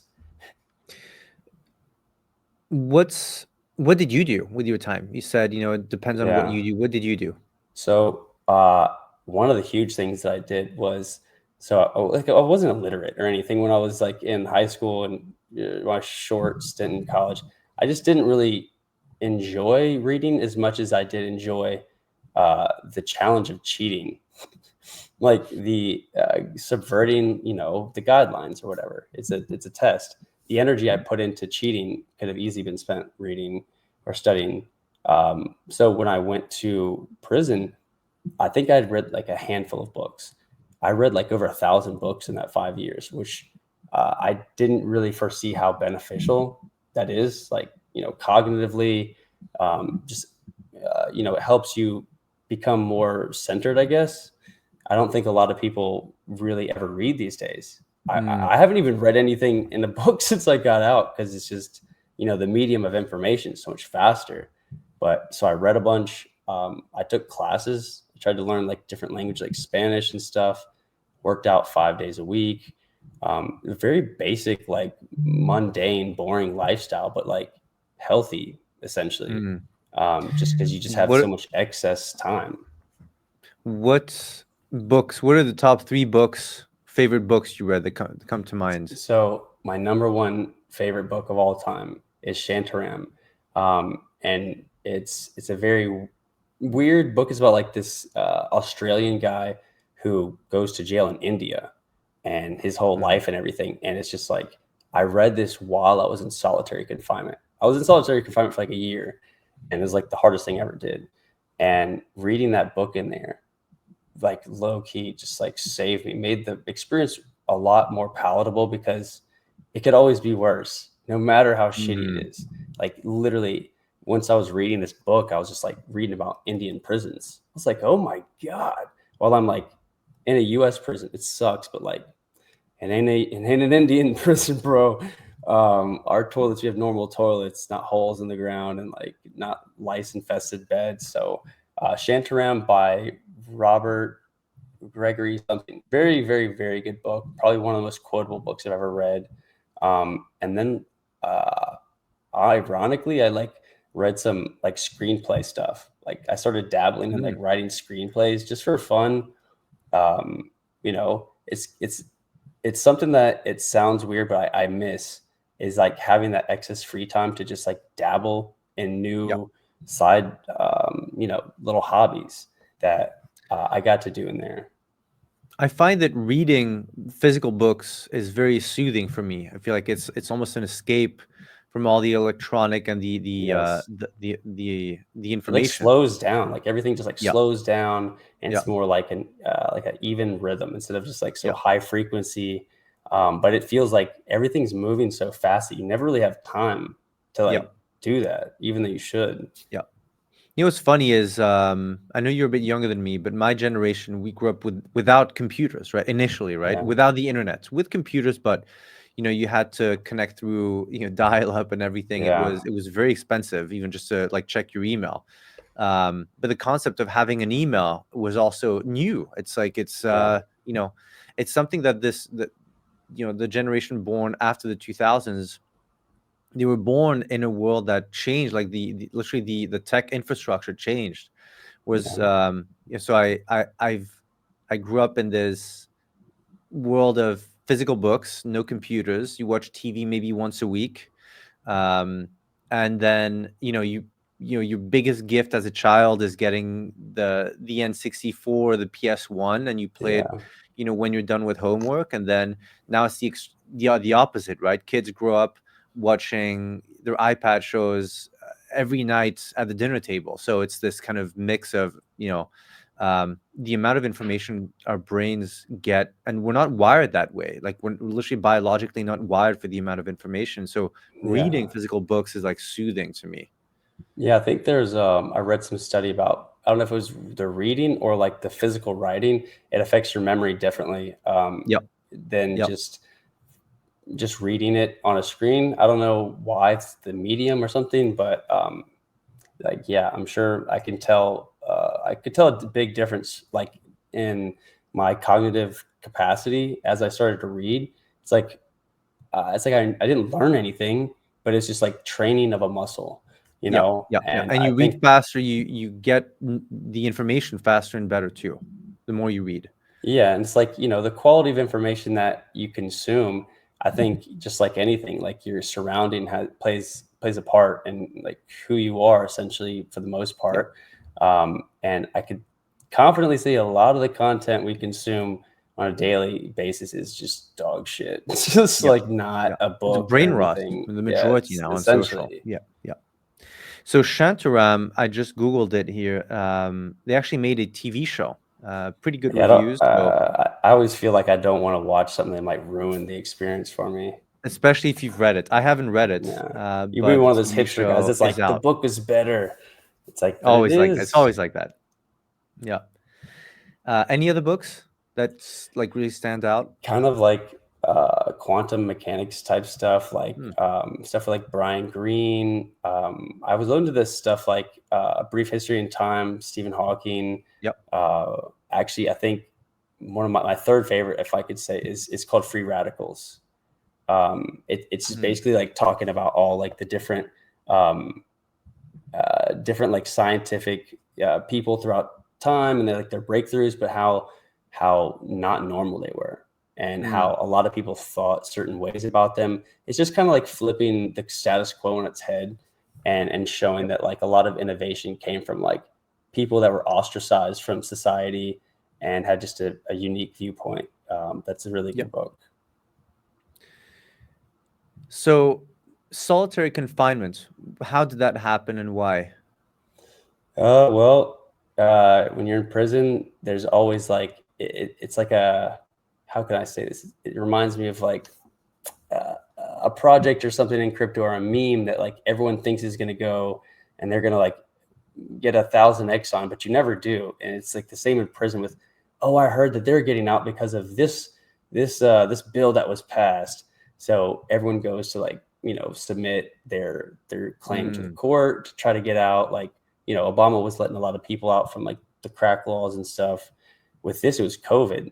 Like if it was proven roughly that you're not in like a safe place, for COVID. And like if you have asthma, like I do, I was shooting my shot. I was trying to get out. So Mm. I had a phone, like a cell phone in prison, really shitty, like Android. It's like $50 cell phone from Walmart, but like $2,500 in prison. And so I like recorded and I sent it to one of my friends who is a reporter over at CNN and just tried to like amplify it, and it got amplified and they came and got me the next morning and were pissed. Oh, they're pissed. The warden was there. Uh, someone told on me instantaneously, of course, in prison. And like bro, they get away with so much stuff that's wild. But it's illegal essentially what they did to us. Like in prison in solitary, you're at least supposed to have 1 hour a day out of your cell for humane reasons. But So during this was COVID, punishment. yeah, no, this is punishment, but like Mm. you usually in solitary you get like 90 days or whatever. Like there's Yep. limits. A year straight, over a year straight. And they just got away with it because it was COVID. Yep. They weren't shipping people anywhere, and they weren't letting me back on the compound. So I just stayed back there for an unknown amount of time, and oh god, you'll find out how strong you are. And a lot of people I think are a lot stronger than they realize until it comes down to it. It's like make or Was break. it 23 and 1 or did you do days like with 24/7. I never got out. in? Um, Wow. it was for over a year. Like honestly, like a lot of people that killed themselves back there, like hung Yeah, themselves I because remember it's reading. I remember reading about that during COVID because I was in uh, London. It was stuck, but then you had those. I remember those stories specifically about prisons in the UK yeah, too, just yeah. people You killing you themselves. you, Yeah, you have to like be mentally strong, and if you aren't, you have to get mentally strong quick because I've seen like huge. It doesn't matter your size, like huge dudes like crying like little babies back there just because it's like psychological torture. Like you're just back there with you and your thoughts, and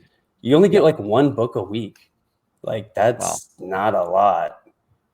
Yeah, I've Yeah, watched documentaries about the effects on the brain, like literally like they run these experiments on solitary confinement, and they scan the brain, and like your brain literally functions differently, um and self destructs bro, in a solitary I situation. went Yeah. blind in my left eye for one day, Mm. because as a human, you like we're supposed to see certain distances and colors Yep. and all this stuff. I'm seeing like 8 feet in front of me, straight reflective white back in my eyes for Yep. weeks, months. And I woke up one morning and I couldn't see, like my left eye was like all blurry, the sight was. So they had to like actually take me to a real hospital. And Mm. it was like a swollen nerve behind my eye, but it was very scary. The kind of implications, like you said, with being in those inhumane conditions, it's not just Yep. like your body's not made for that. No, no, no, no, no. Um, how is violence in prison? Did you see like how prevalent is it? It's very violent, bro. Very, very, very violent. At all levels, except for like the security levels. Like there's camps, which is essentially like what it sounds like. It sounds like it's like a summer camp where there's Mm. no fence around it. And a lot of people, with very small crimes go there, and they like Yep. leave during the day. They sneak off, um, to go do whatever, go be with their woman, whatever. Um, yeah, so like I wasn't even allowed to go to those. My Mm. security level never let me go there for whatever reason. They determined I was a threat. So I started out like in a medium, which is very violent, so violent.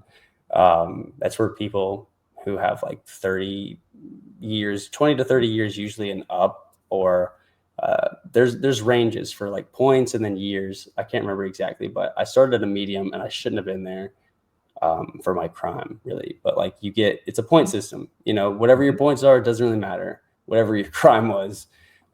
So I'm like in there bunking with like murderers and stuff, dude. I'm like literally sleeping like next to like some guy who killed a family, and I'm like, I just like hacked something on the internet. Now I'm in here, so it's very violent. But I will say, it's crazy, but like it taught me really like hardcore how to be like a respectful like grown man towards Mm. around other grown men in a very hostile situation. I've probably said excuse me more times in my entire life in those 5 years. Just you don't want to accidentally disrespect somebody because you're essentially surrounded by psychopaths because they don't have like what are they called, the wards, the psych wards. No, they send those to people to prison now.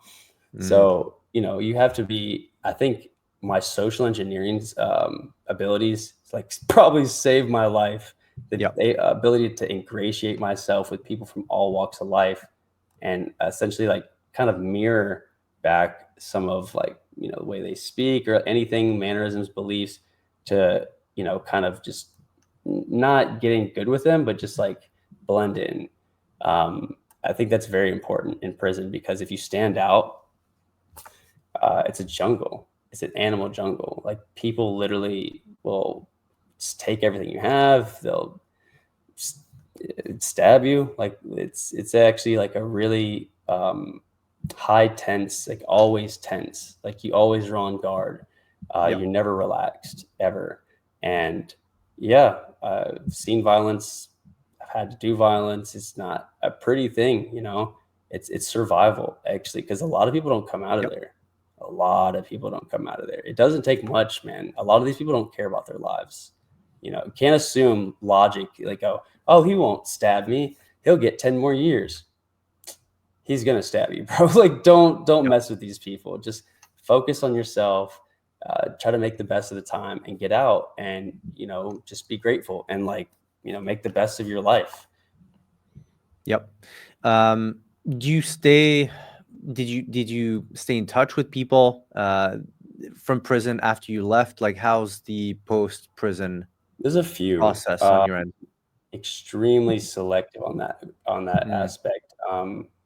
But I will say that the few that I have, they're like my best friends, some of my best friends, because there's no facade in prison, or Yep. if there is, the facade doesn't last long.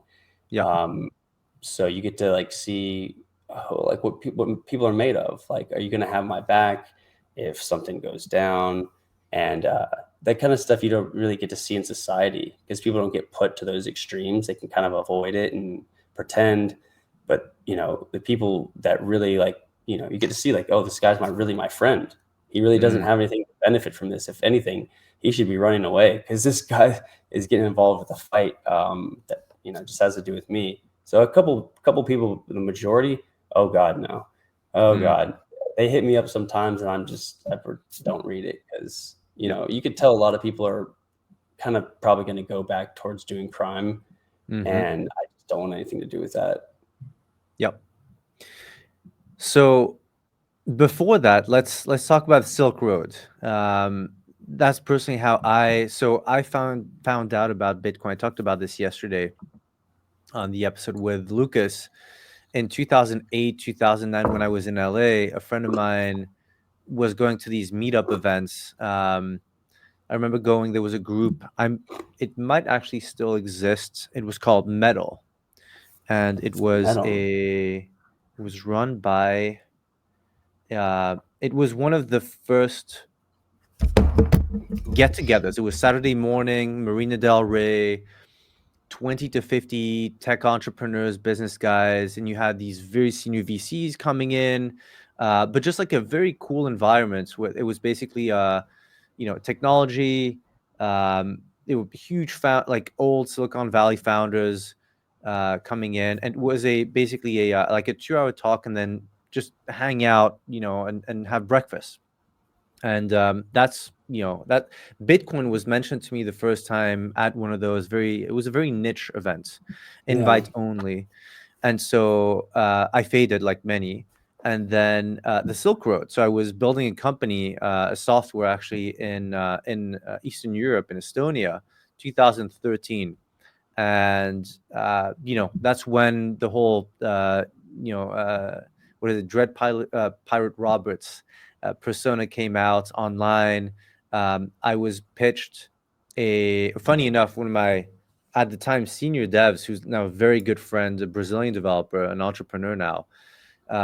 He was lead dev on the project, and he basically said, hey, we need to buy Bitcoin, and also we should mine Bitcoin. And he put together this whole PowerPoint presentation for me, and he was like, hey, can I present this to you? So he put together this pitch, and he was like, hey, we should buy Bitcoin, mine Bitcoin, I'll set up all the rigs and everything. And I was like, you didn't even need rigs at the time, you could mine it with computers, Yeah. laptops. So, and I was like, no, this is not going to work.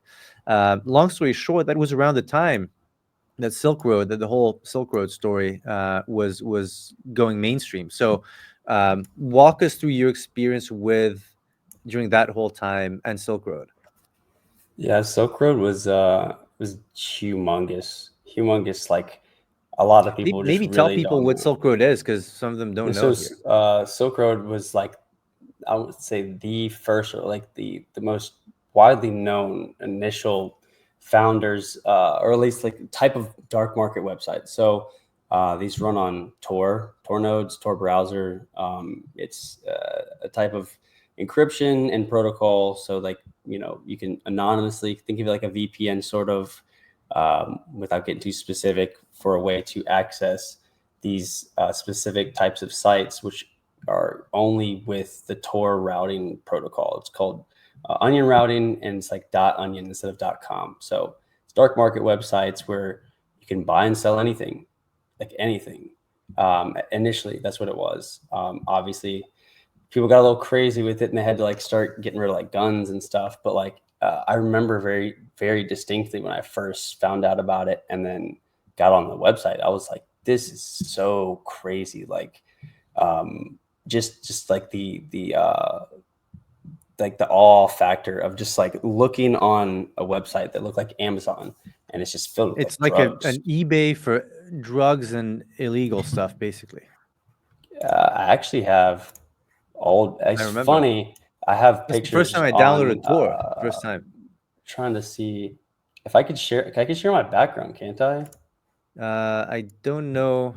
Let me have a look. You Because might be I able I to. just found like one of my old phones where I have pictures from the Silk Road, which like I haven't even posted. They're actually really funny. Virtual Post them in background. the post them in the. Let me have a look here. If we can do this. Oh, here we go. Picture. There it is. I think I can just set it instead of green screen. I can just set it to this. Okay. Yep. This is gonna be a funny looking background.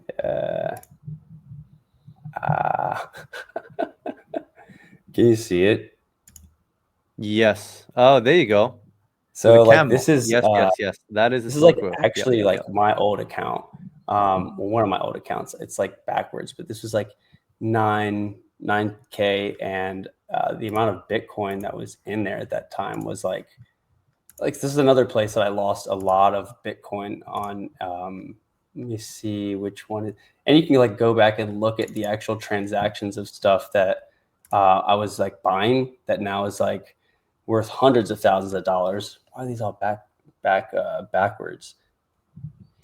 But yeah, it's funny. I've been finding a Yep. bunch of old stuff from back in the day that okay, here's one right here. So this was, I think, when Bitcoin was like $100 or something, and I spent 2.75 Bitcoin on like a weed pen, which is insane. But back then it was like, I don't know, like 80 to $100. And this Yep. was Silk Road right here. I think it was the green guy or whatever my name was. But yeah, you could see the Silk Road, yada yada, a bunch of random characters, dot onion. And this was incredibly pivotal for Mm. Bitcoin. This is what made it like the shot that heard around the world, as it were. That's the thing Yep. that gets people like, people don't care. Oh, Bitcoin, whatever. Oh, I can buy weed. Oh, like, that's what got people excited. And it's like speed ran like the adoption of Bitcoin, probably, who knows Yep. how many years. So like Ross, like people should be very thankful if their livelihood depends on crypto whatsoever. They very much so indebted to him. Maybe if you don't agree with it, whatever, you still owe the dude a gratitude of thanks for pushing the industry forward. Yep. I mean, I think everyone should read about Ross Ulbricht's story. I know that the let's call it the new crypto generation doesn't know even who Ross is. I think everyone should. There's a lot of documentaries and books about the story. Just Google the Silk Road. You can read through the Wikipedia page. It's required reading material if you're in crypto. And he actually just got freed. What was it? 2 weeks ago, I believe. Pardoned. Yeah, Trump came through, man. Like, for real, it still blows my mind. I haven't even reached out to him because he's with his family, his wife, all this stuff. Like, you need time to like really. It's different. Like, I can't even imagine, because I had an out date. I was guaranteed like Yes, out. talk about that. Like there was no Yeah, end date for him. yeah, dude. The dude got 2 lifetimes and plus 40 years. That's just like, what does that even mean? Like, what, he can die twice and it still has 40 years? It's just like they It's didn't want him to get the only out. country in the world that sentences you to multiple lifetimes. Yeah, it's just like, it's just so much overkill, and everyone knows it. And they attributed all of the volume of the sales that went through the website as his like your victim's restitution. Is like, how much people did you cause financial crimes and damages to? That's a huge determining factor in your points. That's why most people like Bernie Madoff get life, because after like $1 billion in damages, your points are like. Yep. So they hit him with like that, essentially. I think like over a couple $1 billion in volume back then, which was like insane.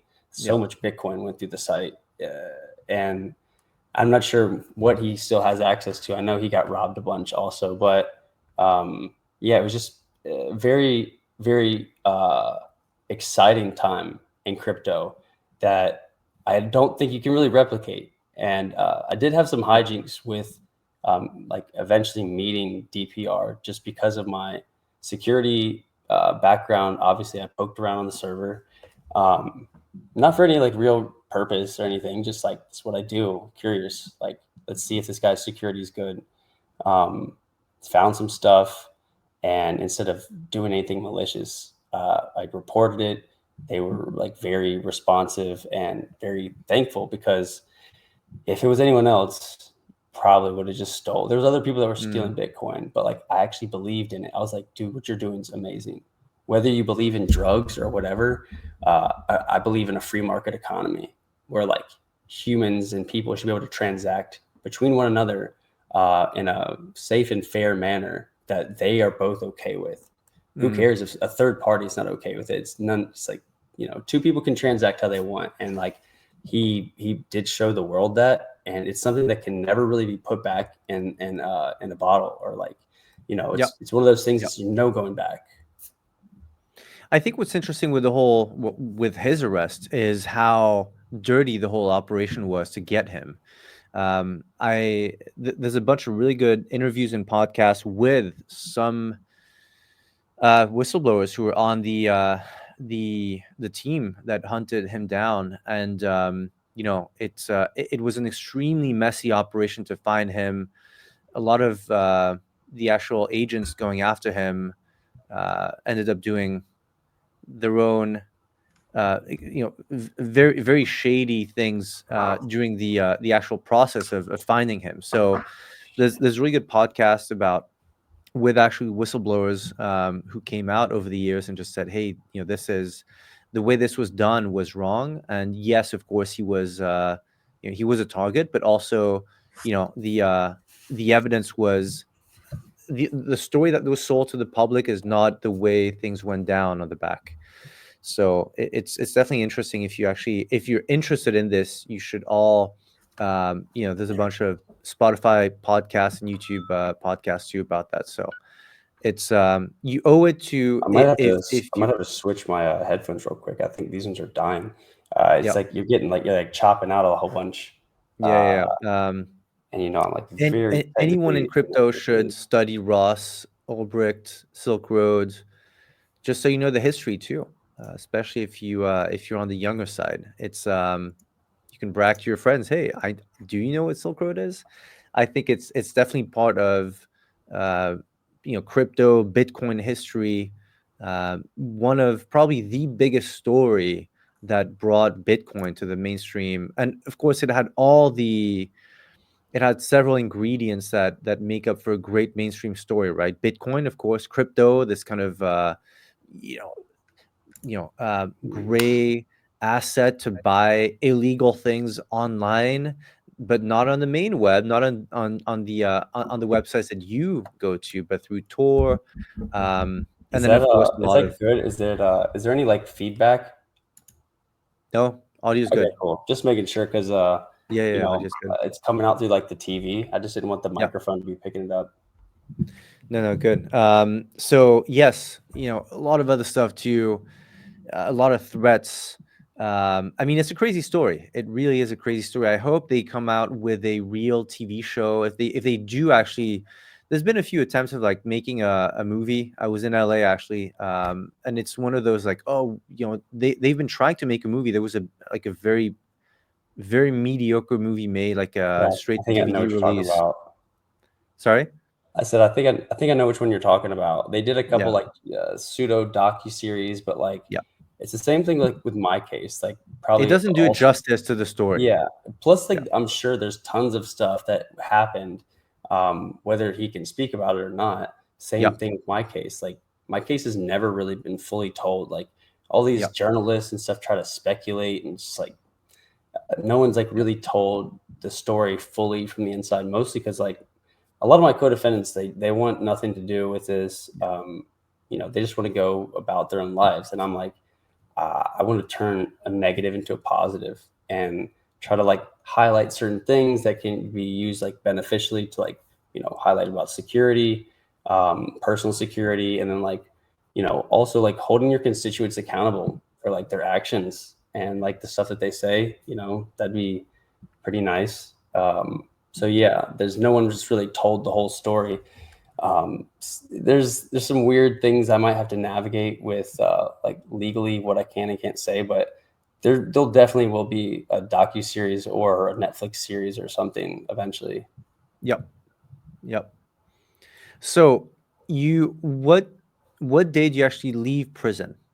I think it was August 25th, 2021. Yeah, I think, or 2022.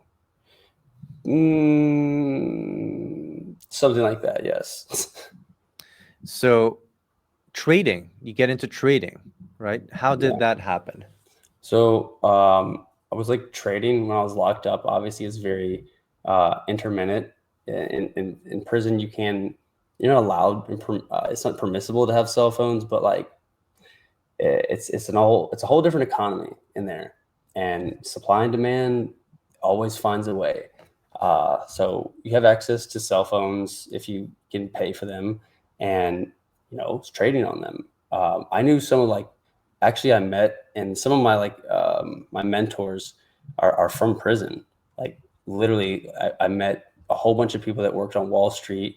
Some people that worked with like Jordan Belfort, all kinds. It's crazy. You start getting I to know a like a few web, of and those, then yeah. it's like That's he knows him. Next thing you know, it's like you start very knowing all different, those. very different prison experience than you, by the way. Yeah, So yeah. yeah. And I was all into crypto, and some of these guys, like, they watch CNBC like every morning. It's like their little thing. They're down there taking their notes, whatever, or they're just watching the news. And I like to hang out with the older crowd because the young kids, they're like trying to do crazy shit, and like the older guys are chill, and there's a lot to learn from them. Like a lot of people aren't really looking at it like that. Like I love meeting like older people, especially like the older they are, the more like kind of like unique information they probably have.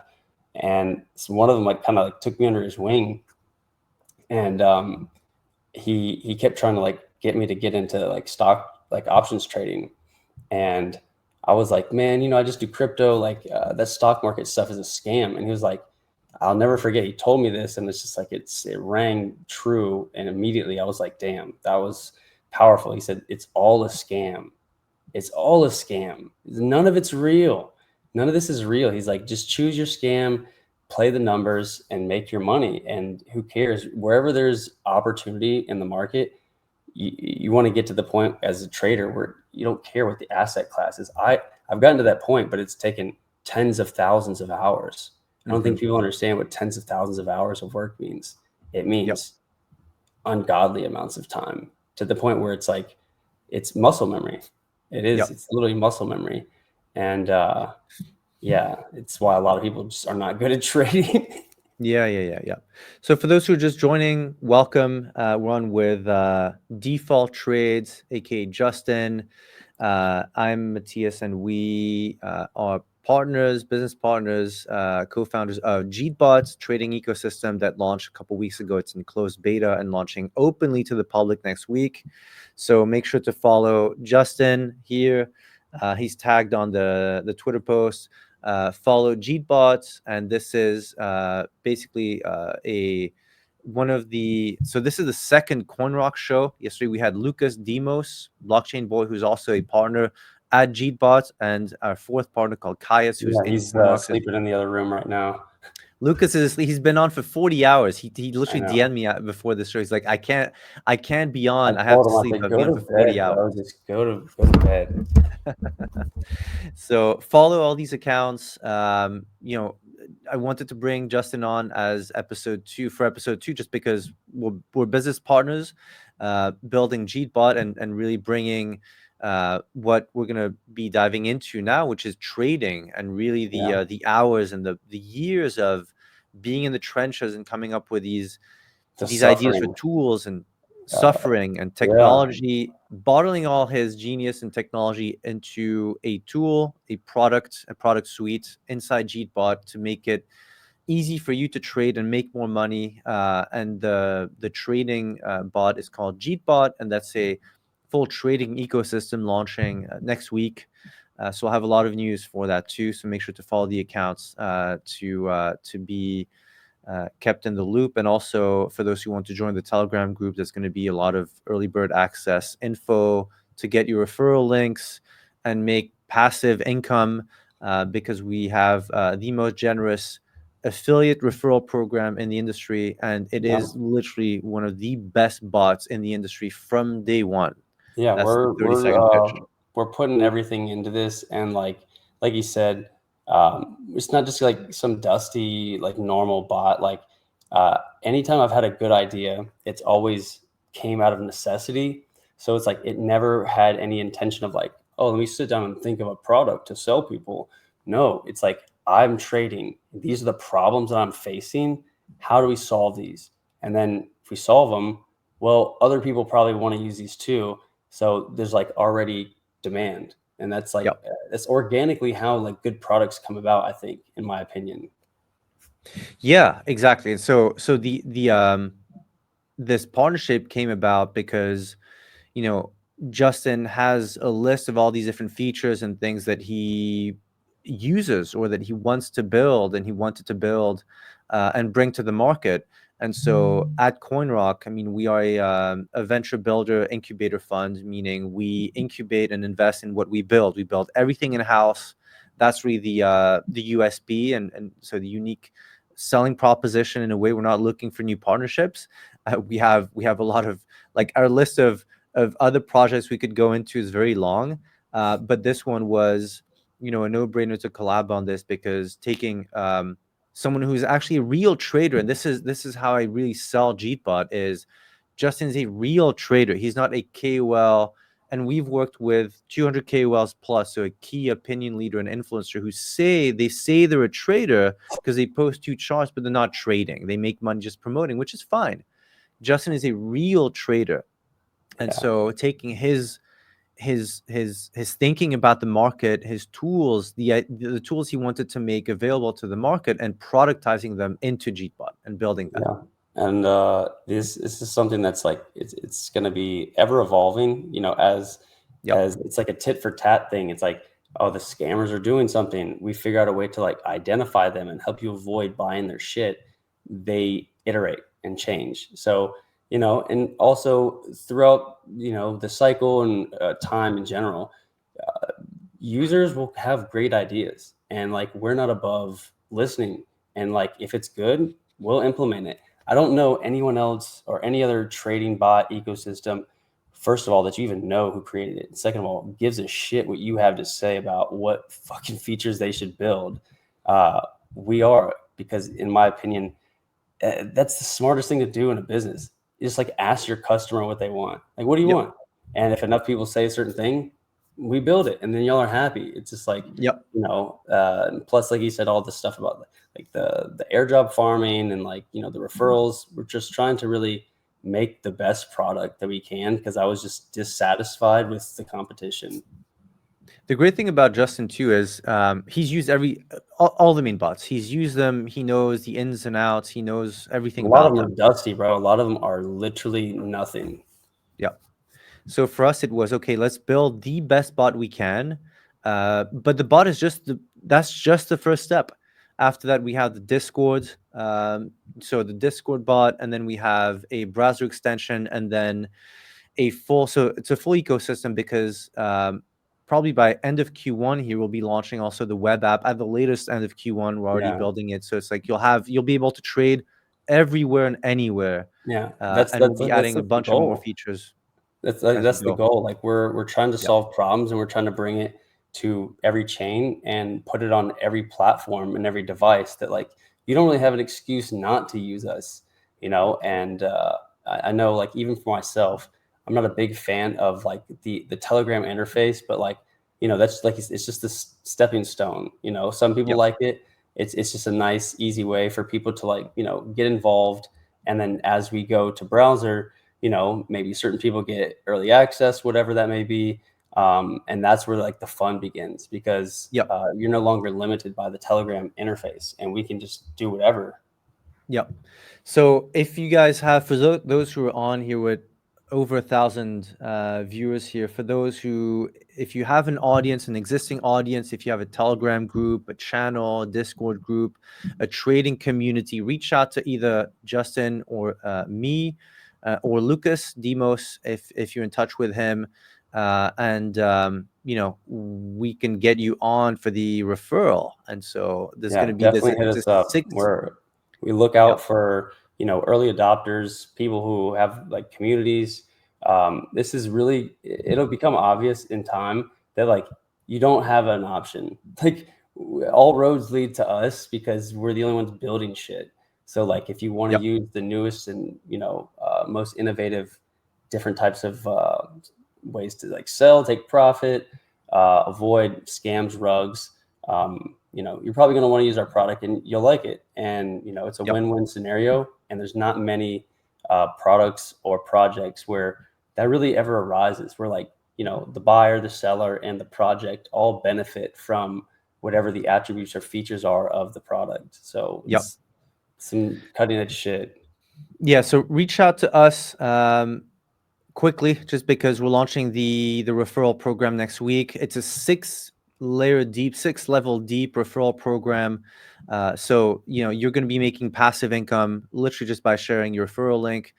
If you already have an existing community, we can definitely get you on. Or if you want to, you vibe and you resonate with what we've been talking about for 2 hours now, reach out. We can get you on. And we love building. We love building. I've been building businesses full time since 2007. I started making money in the early 2000s.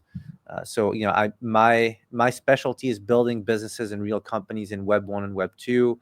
Now in Web 3, so we know our shit. We know how to build, and so now this kind of association of brains at Jeetbot with Justin, Lucas, Kaya, so my partner who's really more on the operations and the back end, and myself. We want to make Jeetbot the #1 trading ecosystem, starting with a Telegram bot. So again, reach out, DM either myself on Twitter here, shoot me a DM, or Justin, of course, Lucas, and then we'll talk about getting you on for the referral program. It opens next week. As you know, the first ones to move quickly on a new referral program maximize their gains. So this is it. We're here. Yeah, some people last cycle made ungodly amounts passively. It's kind of disgusting. Me and Lucas were talking about this today. I think Carl Moon was making like $1 million a day, something last cycle off referrals. Yes. There's more I can say about other names that you've all seen, but you can read my face. Yeah.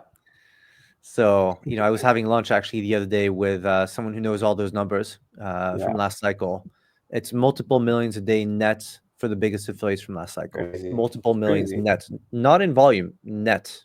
Yeah, that's what I'm saying. People tend to like brush off like any kind of referral stuff because most of it's dusty. Most of it is, and it's not really ever coming at it from the perspective of like reward the users and community, and they will fuck with you. They'll love your product. It's very simple. It's just like some people are too greedy to give away to get more. Yep. And for us, my background is affiliate marketing. I started doing affiliate marketing over 20 years ago, buying Google ads. Literally, like, I was, very early in buying Google ads. I regret not going balls to the wall in volumes. I was too young to understand the amount of money. But I was an affiliate for a website called Commission Junction. If you Google it, you can see they were out maybe in the late 90s, but early 2000s for sure. I was an affiliate selling TV dish plans. So, I would basically have my affiliate link, buy Google ads, and people, when they clicked on a keyword on the Google ad on the right side of Google, they would land on one of my websites, and then they would buy, and I would get a commission. So that's how I made my first money online. So I'm still very well connected with major affiliates, and now it's become a whole industry. But at the time, it was, what Justin talks about, like his early days of like hacking and all that. My early days were just doing affiliate marketing in my parents' in my bedroom, my parents' house, and just making money, literally passive money, because you would put up Like the affiliate link when you say and you were make like money. an early adopter or like what is it called, like first movers advantage, like at least like the first crowd of people that figure it Oh yeah. out. 100% early adopter. My quote mistake is I was too young to really understand that this is a real business. So like if it's today, and I had my brain and my experience now, being in business for so long, I would have. Yeah, I know some guys who are making millions of dollars a day in commissions because they had multiple affiliate programs, multiple Google Ads accounts, multiple credit cards, and they maxed out and they made hundreds of millions of Yeah. dollars for themselves. And they did it really at an industrial level. And that's, yeah, I was just too young to understand the volume out there, because the clicks were cheap. You would get clicks for a few cents. Yeah. Now to get a click, if you're doing affiliate marketing for like insurance or travel insurance, or car insurance, or any type of like weight loss, you're looking at up to 20, 30, $50 a click sometimes, Yeah. whereas 20 years ago you pay a few cents. So yeah. Yeah, it's that when you have that first mover's advantage, you kind of just like if you can identify it, you just kind of just have to like throw caution a little bit to the back and just like Yeah. mash the gas. It's kind of what we're And doing so, here with Gpot. exactly, that's exactly what I was going to say. It's like this is the third time in 3 decades that I see this, and this is a once in a decade. Crypto, Yeah, where it is now, is a once in a decade opportunity. I saw it in the early 2000s. That's how I got online and started making money online. But I missed a huge kind of like, okay, let's make $200 million here. yeah, When social media came out, because I'm pre-social media, there was no WhatsApp, there was no. I think Skype was the only tool that was kind of okay, but you couldn't even call people on Skype. That was the yeah. only. You know, I remember using MSN, for those who are old enough to know, like the I MSN know. I chat remember room. MSN. And then uh, early 2010s, going really hard on social media, because the reach was insane. If you had Yeah, like 10,000 fans, which you could buy, your yeah. reach was 95% on those. So that was the new gold rush. And luckily, I really maxed out on that side. Did very well in Web 2, and now this is it in Web 3. The time is now. Like, this is Well, the that's what I last was saying. Like cycle. you bring like skills and the skill sets to the table that like me and Lucas we don't have like that. That's you know beyond me or before me really also, but like extremely like valuable. Like there's a lot of people that are going to get onboarded through like traditional Web 2 means. And no one's really like Yep. focusing on these things, and they account for a lot of people. Like the majority of people are not involved in crypto at all. They don't even know what Bitcoin is. Some people. Yeah, yeah. I mean, and so likewise, right? So it's like, for us, it's like we can build very well. We can operate teams. I mean, that's what I've done for 20 years now almost. But I'm not a trader. And I'm very, very honest and transparent about that. Yes, of course I can trade. I made good money in the last cycle trading, but I'm not a trend trader. What I am is, I can interpret what you come up with and the idea you come up with, and we can build the tools to bring this kind of institutional grade trading technology to retail. That's what I'm Yeah, good at. it needs it to be honest with you because like right now, I've been here for every cycle, and this is by far without even it's not even competition. This is the hardest cycle ever because there's more participants in the market. That means more crowded trades. That means there's also a lot more liquidity that these market makers and institutions and exchanges like to wipe out and essentially stuff in their pockets.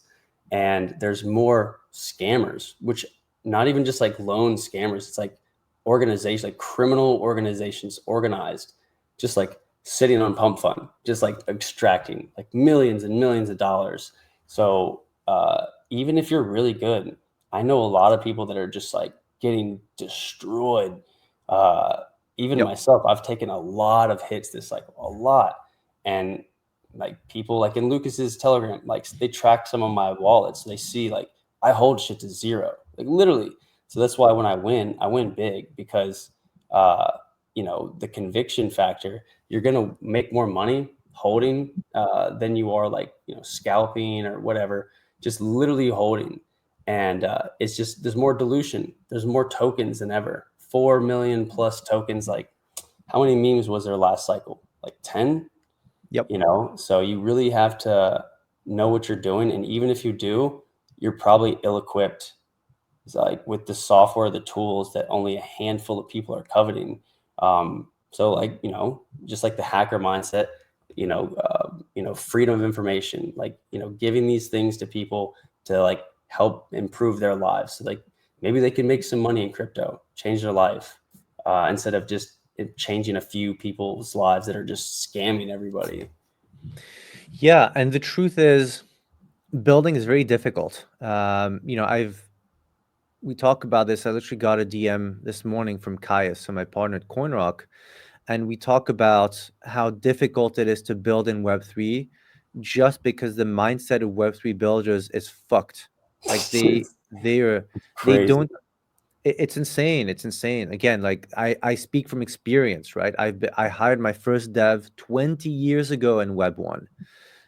Before social media, I taught myself how to code in HTML and PHP reading a For Dummies books, like the black and yellow books. I went to the That's some old library. school shit right there. I was sorry. I said that's some old school shit right there. HTML on Microsoft, was it called Front Page, I believe, and like I in don't even know. Notepad, and literally looking at the book on the left side of my computer in my Yeah, parents' house, typing and then uploading to FTP, and like, oh, the word is bold. I know how to bold words now. yeah, and man. so That's some old school shit right there. and so I've gone through that. Web 1 building, Web 2 building, Web 3 is the most space to the toughest space to build in. It's very difficult to find good people. It's very difficult to find from the good people, people actually who are competent. Those two Qualified. filters, 90+% of the applicants are, Yeah, this literally we why discard. like Lucas like put us together because like he saw me like I was like pulling my fucking hair out trying to like hire devs. I was just like beating my head against the wall, just like okay, the first two people I hired they tried to hack me. They tried to hack. I gave them access to this one of the virtual private servers. There's nothing on there, but I didn't give them a root login. I gave them like a normal. I made them a login and then like they instantly start trying to brute force the root login. I'm like, what the fuck is going on? I'm trying to pay y'all thousands of dollars. So, and then after that, it was just like a bunch of fake LARPs, like people with fake Yep. GitHubs that they had just like, Yep. downloaded miscellaneous GitHubs off the internet that you might not be able to find, but I know to look for that. And they're Yep. just like not real. Yep. It's like, it's insane. There's thousands. I mean, so 99.9% of people who go into Telegram groups and say, "Hey, I'm a dev, I'm a Web3 dev, blah blah blah." Just scams, 100%. We've never hired. We actually no, I take that back. We tried to work with one of them. We tried to work. We didn't sign them. Tried to work with one of them. Within, I mean, very quickly, I told Kais, this is not how we build. And again, I'm very intense. We talked about being very aggressive. It's very difficult to work on any of my teams because I know what it takes to win in business, and it takes extreme levels of pushing hard and being aggressive. Yeah. And so all these guys, all the tricks they pull, I've seen it all before, right? All the, hey, let's hop on a Zoom, Yeah. let's have an interview, let's talk about something and how I can help your project. No, you're we've seen all the tricks in the book before you even thought of the trick you want to pull. So it's very difficult to build in Web3. You can't trust people. You have to be on every single day looking at everything, Yeah. and it's exhausting if you don't have if you're not good enough. It's exhausting. It's so strange. It's like because it's like the technicality, like the technical factor is like not that much higher for the differential between Web 2 and Web 3 to be like this. I think it's just like it's a weird Yep, thing because I like I agree. try to tell some of my friends that are traditional Web 2 developers, they're extremely good at what they do, but there's still a large portion of the population, even smart tech savvy people that don't take crypto serious at Yep. all. Like at all, bro. It's like he's like, "Oh, what am I going to quit my job and go work at some crypto?" I'm like, "Yes. They'll pay you like 3 times more and then you probably get like equity or like some tokens or something. You're not getting none of that at your other job. But like yeah, trying to bridge that gap and bring more qualified people over here and builders. I love seeing that because Yep. like you said, a lot of these people, even if they aren't scammers, they're like purposely building bullshit just to Yes. get funded. Like, oh, let me build another L2 that fixes nothing. Nothing. But they There raised was a big $100 million. launch. Yeah. I posted this in one of the groups. maybe maybe I retweeted it. Maybe you can find it. Big project. They raise about 20 plus million. There is no mobile. The website or the app is not mobile optimized. It's like how? Like how is this possible? That's what I'm saying. Like a lot of So these build a block website things automatically do that stuff. yeah. So it's like, how bad are you if in 2025 you're not even mobile optimized after raising multiple eight figures? They're just used So to getting money handed to them and then like doing the bare minimum just to like make it legal, yep, basically. yep, yep. So yeah, we do things very differently. And also you never know who is building these projects. For us, it's very different. You know, we're fully doxed. I mean, we're building real things with real people.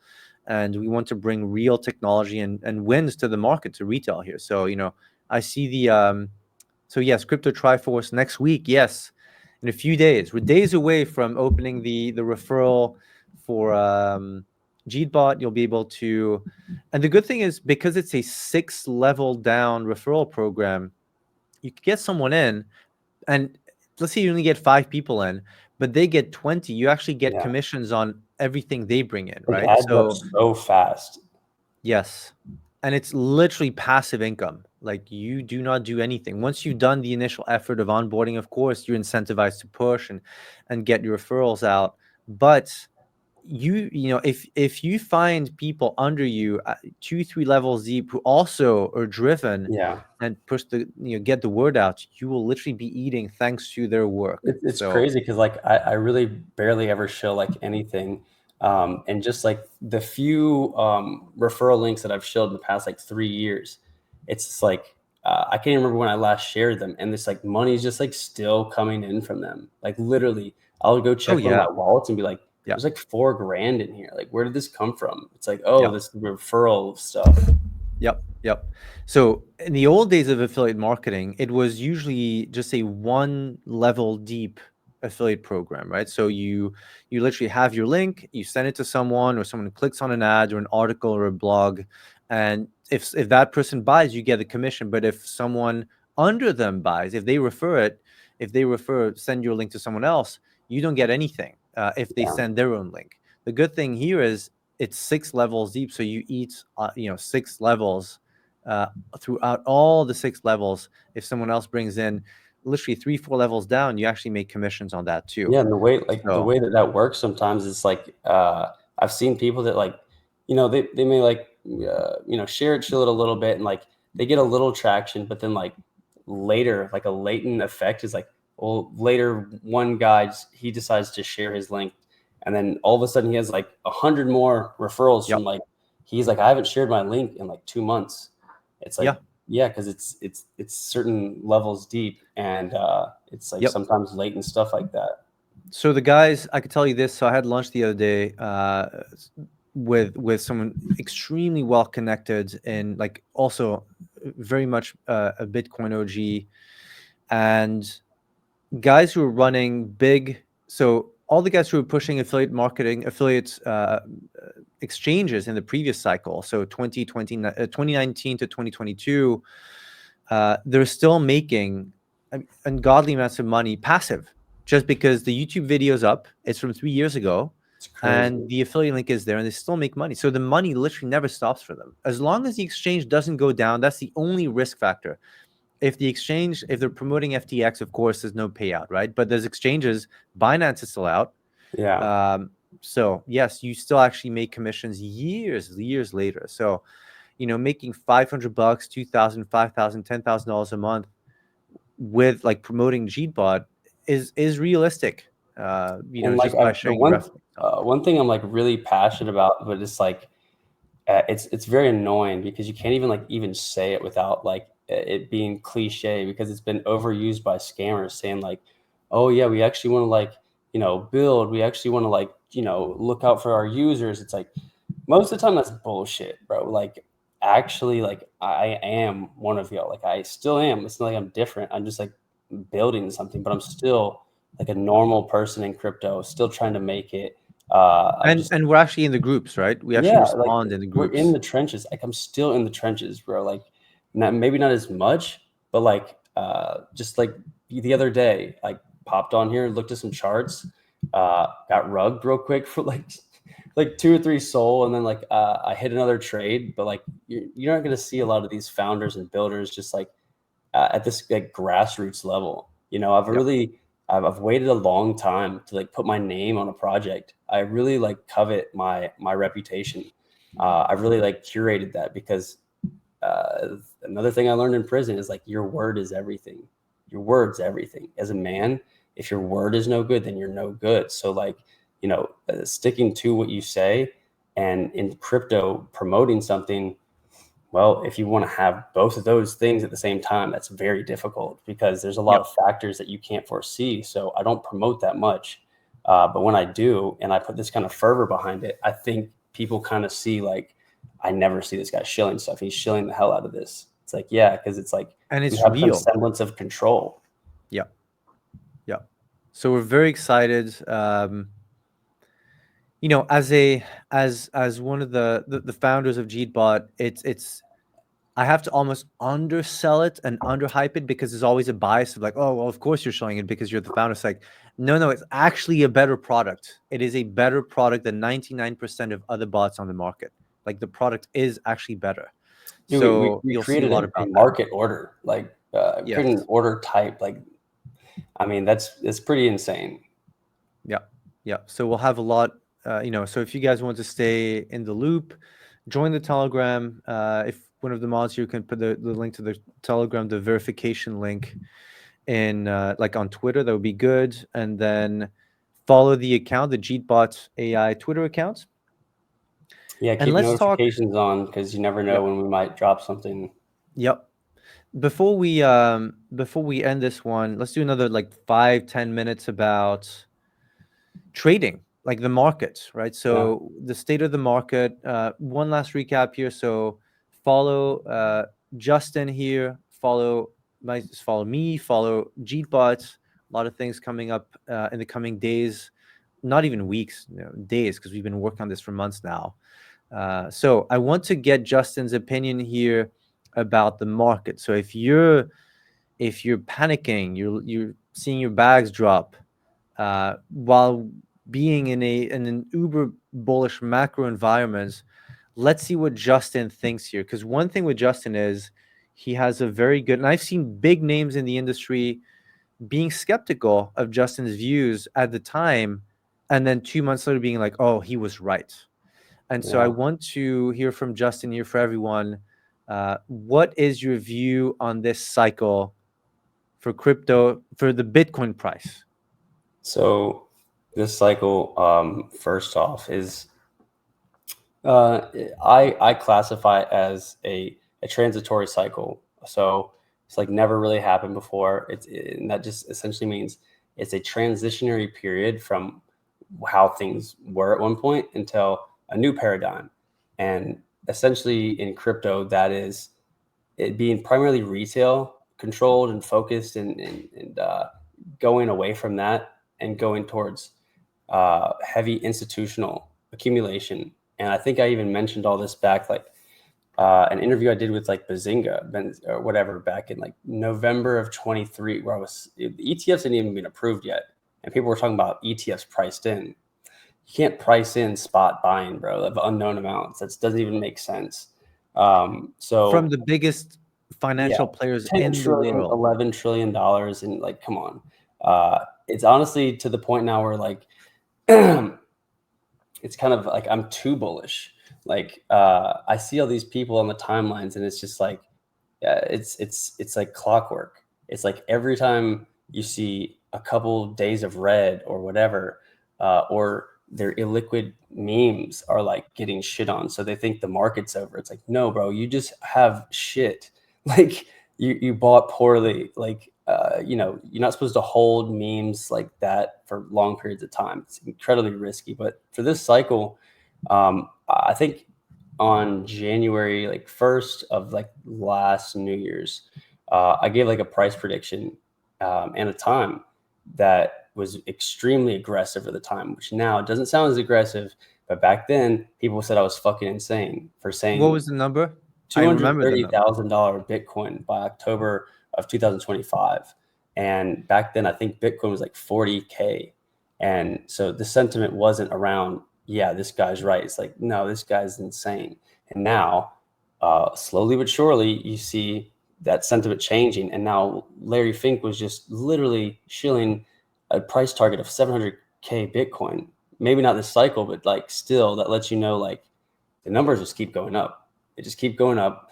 And And the buying keeps, like, bro, the they buying follow is through on the vicious. buying. It's and it's changing things. So this cycle is like it's new for me too. I'm trying to figure it out at the same time because I've never experienced. No one has experienced this.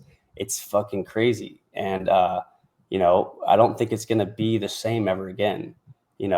For sure. Like, but especially like even this cycle, I don't really know how the altcoin like season part of the bull run is gonna play out.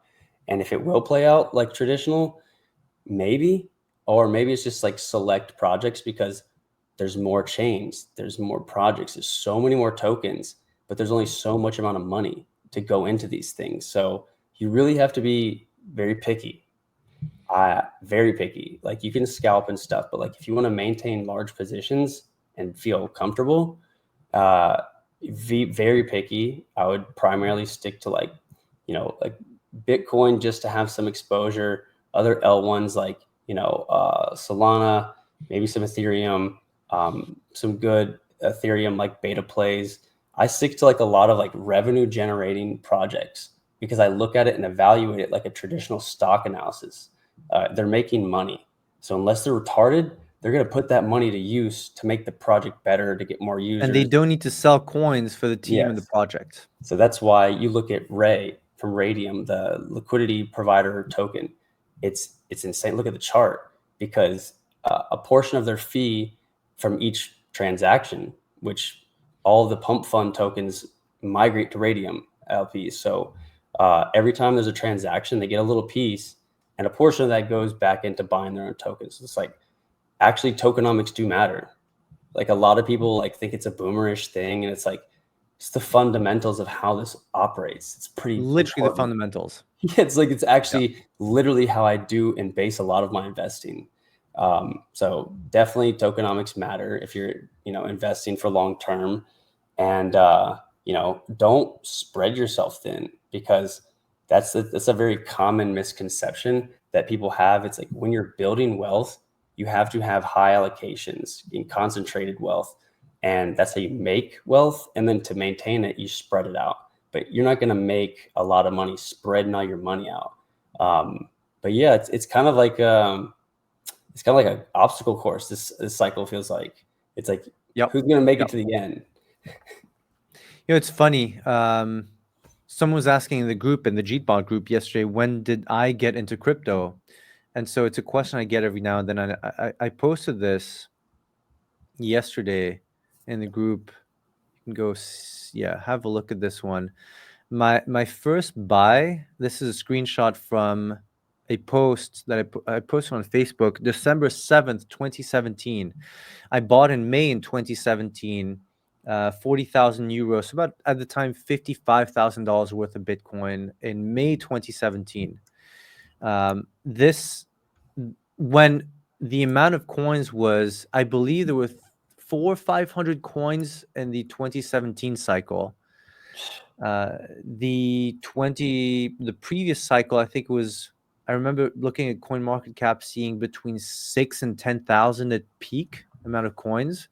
And now, just to give everyone an idea, because we're building Jeetbot, right? We have access to like the data on the Solana side and everything. We're looking at that. There's tens of thousands of new tokens every single day. Every day. Every single day. And so you need good tools, you need good technology to find the right ones, to take profit at the right time. I'll give you another example of a feature that we're adding probably next week in the in Jeetbot. Whenever you snipe something, by the way, the sniper feature is open to everyone. You'll have access. I mean, the beta users have access to it already. Whenever you snipe a token, you can set an automatic take profit when it 2x's, 3x's, etc. So you could literally snipe something in your sleep and have it take profit while I you're mean, still sleeping. essentially, like in my opinion, like the goal here from someone who's like, traded on more like centralized like exchanges and stuff, like primarily. I do trade on DEX and stuff like that, but we're trying to bring that same customizable like experience to on chain, because the trading experience on chain has just been shit, dude. Like it's the same thing it's It's been for a clunky. while. Yes, yes. It's very the UX sucks. It's confusing. The onboarding process is just bad, and And it doesn't have to even be the like this. execution is bad. Like it doesn't have to be like this. And I think that primarily one of the reasons that it's been like this, at least for previous cycles, or at least the previous cycle until now, since they've been around, is because it was so new and unpalatable that there wasn't enough liquidity, which basically meant that there was going to be like a lot of like slippage in your orders. There's going to be basically like maybe not enough liquidity for like whatever size. So like you can't just size in with $1 million sometimes on an LP. You just can't. It's not a centralized exchange. So like there's all these little things that make trading on dexes, like the fees, all these things that they have to do, because they're waiting for enough money to be there that it can like ease some of those not have to have such high fees, just all these things that is enough for people that trade with size to just stick with the centralized exchanges. You don't have Yeah, like a lot of invariable orders where you can have OCO brackets, like he's saying. You put in an order and your take profit and stop loss is automatically put in all in one order. So you essentially just sit back and the trade's going to play out. Either it's going to stop out or it's going to take profit. And it's just adding these things in that just like eventually you won't even be able to tell that you're on a DEX or whatever. And the great thing about being lean and running these teams is we can execute 100 times faster than all the quote bigger institutions. They can't. How can a company with thousands of employees, not to name them, how can they execute quickly, bring a product out within days or weeks? They can't. They have to go through all these layers of management and everything. And so the idea of running lean is like that's one of the core focuses of CoinRock. We don't want to be bloated. I think so. I've been talking. I wrote several books about building businesses and how I build companies in the Web2 space and how I built my e-commerce businesses. It's very lean. And for years, there was this misconception, even in the mainstream media, right, or in entrepreneurial circles, where it's like they say, "Oh, you need to have a big team. You need to have big office space. You need to have all these managers." And I said, "No. Like, why do you need these people if they delay Yeah. the end result?" And I'm happy that Elon Musk now has been very vocal about stripping away the fat, cutting the fat. I've Yeah, been people saying just this for 10, essentially like 15 years. being middle management and just Correct. Oops, I think Justin just dropped. Let's see if he can pop back in. Um, so coming back to what Elon has been doing over the last few years, and you see it now with Doge, right? The Department of Government Efficiency. I think it's amazing because he's showing the world that you can actually cut a lot of expenses. You can cut. Oh, Justin's back here. Let's add him to the stage. Are you good, Justin? Okay, he's all right. There you go. You're back. Now I was saying it's been. I remember because I took a risk, quote a risk, to start building on the internet 20 years ago. Initially the first few years, the first reaction I had from friends, even very close friends, and now yeah. I get to make fun of them, was like, isn't the internet risky? What happens if the internet disappears? But this is like 2005, Yeah. 2006, right? And it was almost like I remember almost feeling uncomfortable when you had, quote, traditional business guys who run manufacturing saying like, what do you mean you don't have an office? What do you mean you don't have 50 employees? Like, you don't need them. You can be remote. Like this whole concept of like working remote, I've been building remote teams since 2007 full time. So Yeah, thank it's just, God for Elon. it's just like going the unconventional route, because it's just like Yeah, illogical. it's That's just like how I exactly, it's operate. logic, It's common like sense. That's like, I don't care what you said. That doesn't make sense to me.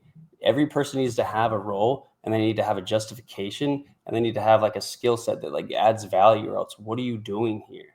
Yep. Yep. And so, I don't agree with everything Elon does. I'm not an Elon fanboy, but I'm very happy that he is very outspoken about trimming the fat. You don't need thousands and tens of thousands of employees in a company. Look at the way Twitter works now. The pre-Elon and post-Elon, I think they cut 3,000 jobs at Twitter. It runs the same way. You don't need thousands of people running technology and SaaS businesses. I saw a tweet the other day, a SaaS company that does 25 million dollars a year in revenue that netted about 200,000 total for the year. So you do so less than 1% of the revenue was net income. That's a horrible business model. That's not And good at all. you can brag about, oh, we're employee centric and this and that's like, no, it is a shit business. If you do $25 million a year in revenue, in technology, selling air ultimately, right? Selling software, Yeah. and you net less than 1%, your business is broken, my bro. Yeah, So no, you it's can do just much better. one of those things where it's become like an industry like standard for so long that it's just like, oh, let's have a bunch of bloatware employees like on the, and then ironically, I don't know if it was what caused it. I would hope so. It's hilarious. Is that all those girls were making those like day in the life Oh, dude, videos of working at like I Facebook. I hate that shit so much. I remember telling my wife this was during COVID. Remember when all the companies went all the like the old companies were going remote as if it was Yeah, a revolution. I'm like, we've been yeah, doing this for fucking 10, 15 years now. Anyway, day in the life. Oh yeah, I'm a senior product manager for XYZ company. This is what I do all day. And they're at the beach sending 3 emails, one crazy. Zoom call. And I'm like, you Yeah, you you shouldn't be like you do telling on realize, yourself.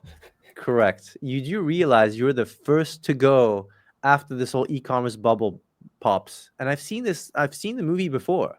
It was just extreme froth on the hiring side. And thank God. And then 6 months later you would see these posts on LinkedIn. I'm so disappointed. I lost my job. It's like, yes, because you're not that you're a bad person, but the role was unnecessary. Yeah. Simple as that. Like low key, that's it just seems like everything's tying together with the fact that it's like it, they're getting more lean because of you know the opportunity being less sparse, like money being less widely available. The economy is not doing that great.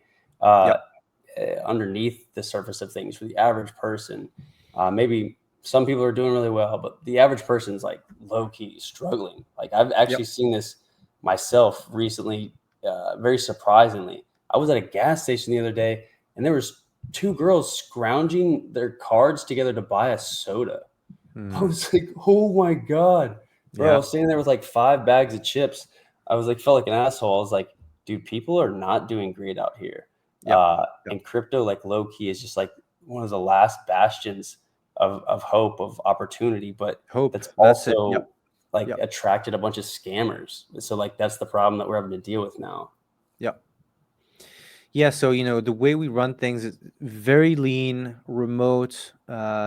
If you bring value and you have talent, we can bring you on, and we have to move fast. We want to move fast, and so we have to move extremely forcefully, aggressively in this space, and our users benefit, like our communities benefit. So we can roll out a feature within 24 hours, where other if you work in a let's call it an old school trading firm, it would take you weeks to roll out a feature because Yeah. because the way the platform is built is so antiquated. You can't roll out features easily and Yeah. quickly.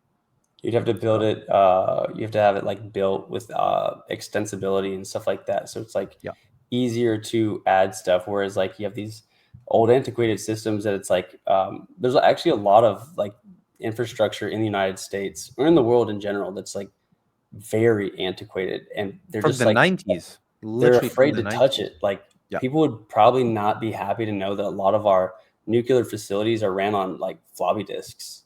Yep. It could Yep. be safer, could also not be safer. Yep. Yeah. So this was a great, almost a 3-hour show. Thank you, Damn. everyone, for joining. Thank you, Justin. Yeah, Any for sure. last, any closing statement here you want to share? As always, I try to keep it like pretty upbeat and motivational. This really is, and I really like want people to like listen when I say this, because I don't like say these things like haphazardly, that like this last part of the cycle can change your life literally, and it can happen in like an instant. It only takes one trade. It only takes one trade. And it's usually going to happen when you least expect it, but you just kind of have to be there. And yeah, you might have to sacrifice some like personal things and like maybe some family get togethers or whatever, but like you have to contemplate like really being financially secure for the rest of your life, your family's rest of their life, your kids. It's like, it starts getting pretty serious. It's not just like a fun game anymore. It's like, oh, dude, this could change lives. Like, Yep. so keep clicking, follow us for sure, because we're going to try to change some lives too, as many as we can. So yeah, I'm looking forward to this, and it's just it's good to finally have people like Matthias and and Caius that we could like build with and actually like try to change the industry. Yeah, no, thank you for that. Closing words from me. Thank you for joining. We're at 1,000, over 1,200 people on. Thank you, everyone. 3 hours. I want to do these shows. Sometimes it'll be an hour, sometimes 2, 3 hours, sometimes more, because it's. I think it's important to share behind the scenes how things Yes, are going in the industry, yes, and if you got any value, if you enjoyed this episode, again, this was presented by CoinRock News. We're launching the media arm of CoinRock, so we're a venture builder firm, which is very rare in crypto. We incubate, we invest in what we build. We build everything in house, so we fully control what we do. Jeetbot is a baby of all of us here, CoinRock. So myself, Justin, Lucas, and Caius. It's the four of us building this. So CoinRock, Justin, and Lucas. Uh, Join the Jeetbot Telegram. Follow CoinRock Cap. We're launching the CoinRock Media platform in the coming days. It's looking really good. So that'll be literally a news website with dozens of articles a day. We're launching a new Twitter account with breaking news in crypto, and we want to get CoinRock. We want to make CoinRock into turn it into one of the biggest players in crypto in the coming years. I said yesterday my timeline for CoinRock is literally the next 10 to 20 years. That's my time horizon in building, and building in Web3. We started a year ago, so we have a very long road. Thanks for everyone. Thanks for joining us on this road. I think we can wrap it up. We'll put the replay here. Will be up in a few minutes, and this will also be clipped, and we'll have a bunch of articles because we have a full in-house team at CoinRock Media. So a lot of the points here that Justin shared, especially about the state of the market, we'll have those into articles in the coming week or so. And we're also going to do probably a like a special feature around Justin here with his story, and that'll be out probably in the next week or so too, maybe a couple weeks, because I want to do justice to the story, and I want CoinRock Media, like I said yesterday, actually last week when we announced it, to be really an impartial source of news, not just for CoinRock projects. Of course, CoinRock projects will benefit from the CoinRock Media arm. It's common sense, but we want it to be really a top player in the media space in Web3, blockchain, and now also bridging There's a huge Web2. deficit for it. Like, you know what I mean? Like, Yeah. especially like quality content, not just like, Yep. like the LA vape cabal, like cringe videos that have no value at all. It's like people actually want to see what's going on, like in Yep. crypto. It's like it's not transparent really, even though it should be. And the technology allows it. It's like the building is like a veil. You have no idea like what's going on back there. How the fuck are they Yep. building stuff? It's like, Yep. no, we'll show you. Like actually, keep your That's the eyes out. goal of all these We have a shows. bunch of content coming, and we Yep. just want to show people what it's like, and also that it's possible that they can also too as well build, but it's not going to be easy. It's going to be hard, but you can do Yep. it. And Yeah, you know, just keep your eye out for Matthias. Like, I haven't seen anyone come in with like this much, you know, like fervor and enthusiasm. And it's like, it's Thank you. aggressive. He's building aggressively. Yeah. It's the only way to win, guys. It's the only win. At least it's the only way I know how to win is to go balls to the wall aggressive. It's the Yeah, only way to actually have an impact on the market. that's what you have to do. Yeah. All right, guys. Thank you. And we'll catch you on Twitter, and make sure you follow all the accounts here, Justin. And thanks for joining. We'll do the next shows will be next week. We'll try to do a live. We'll try to do a live every day, whether it's with a guest or under CoinRock with market updates. Take care of yourself, and we'll talk to you soon. All right, guys, later.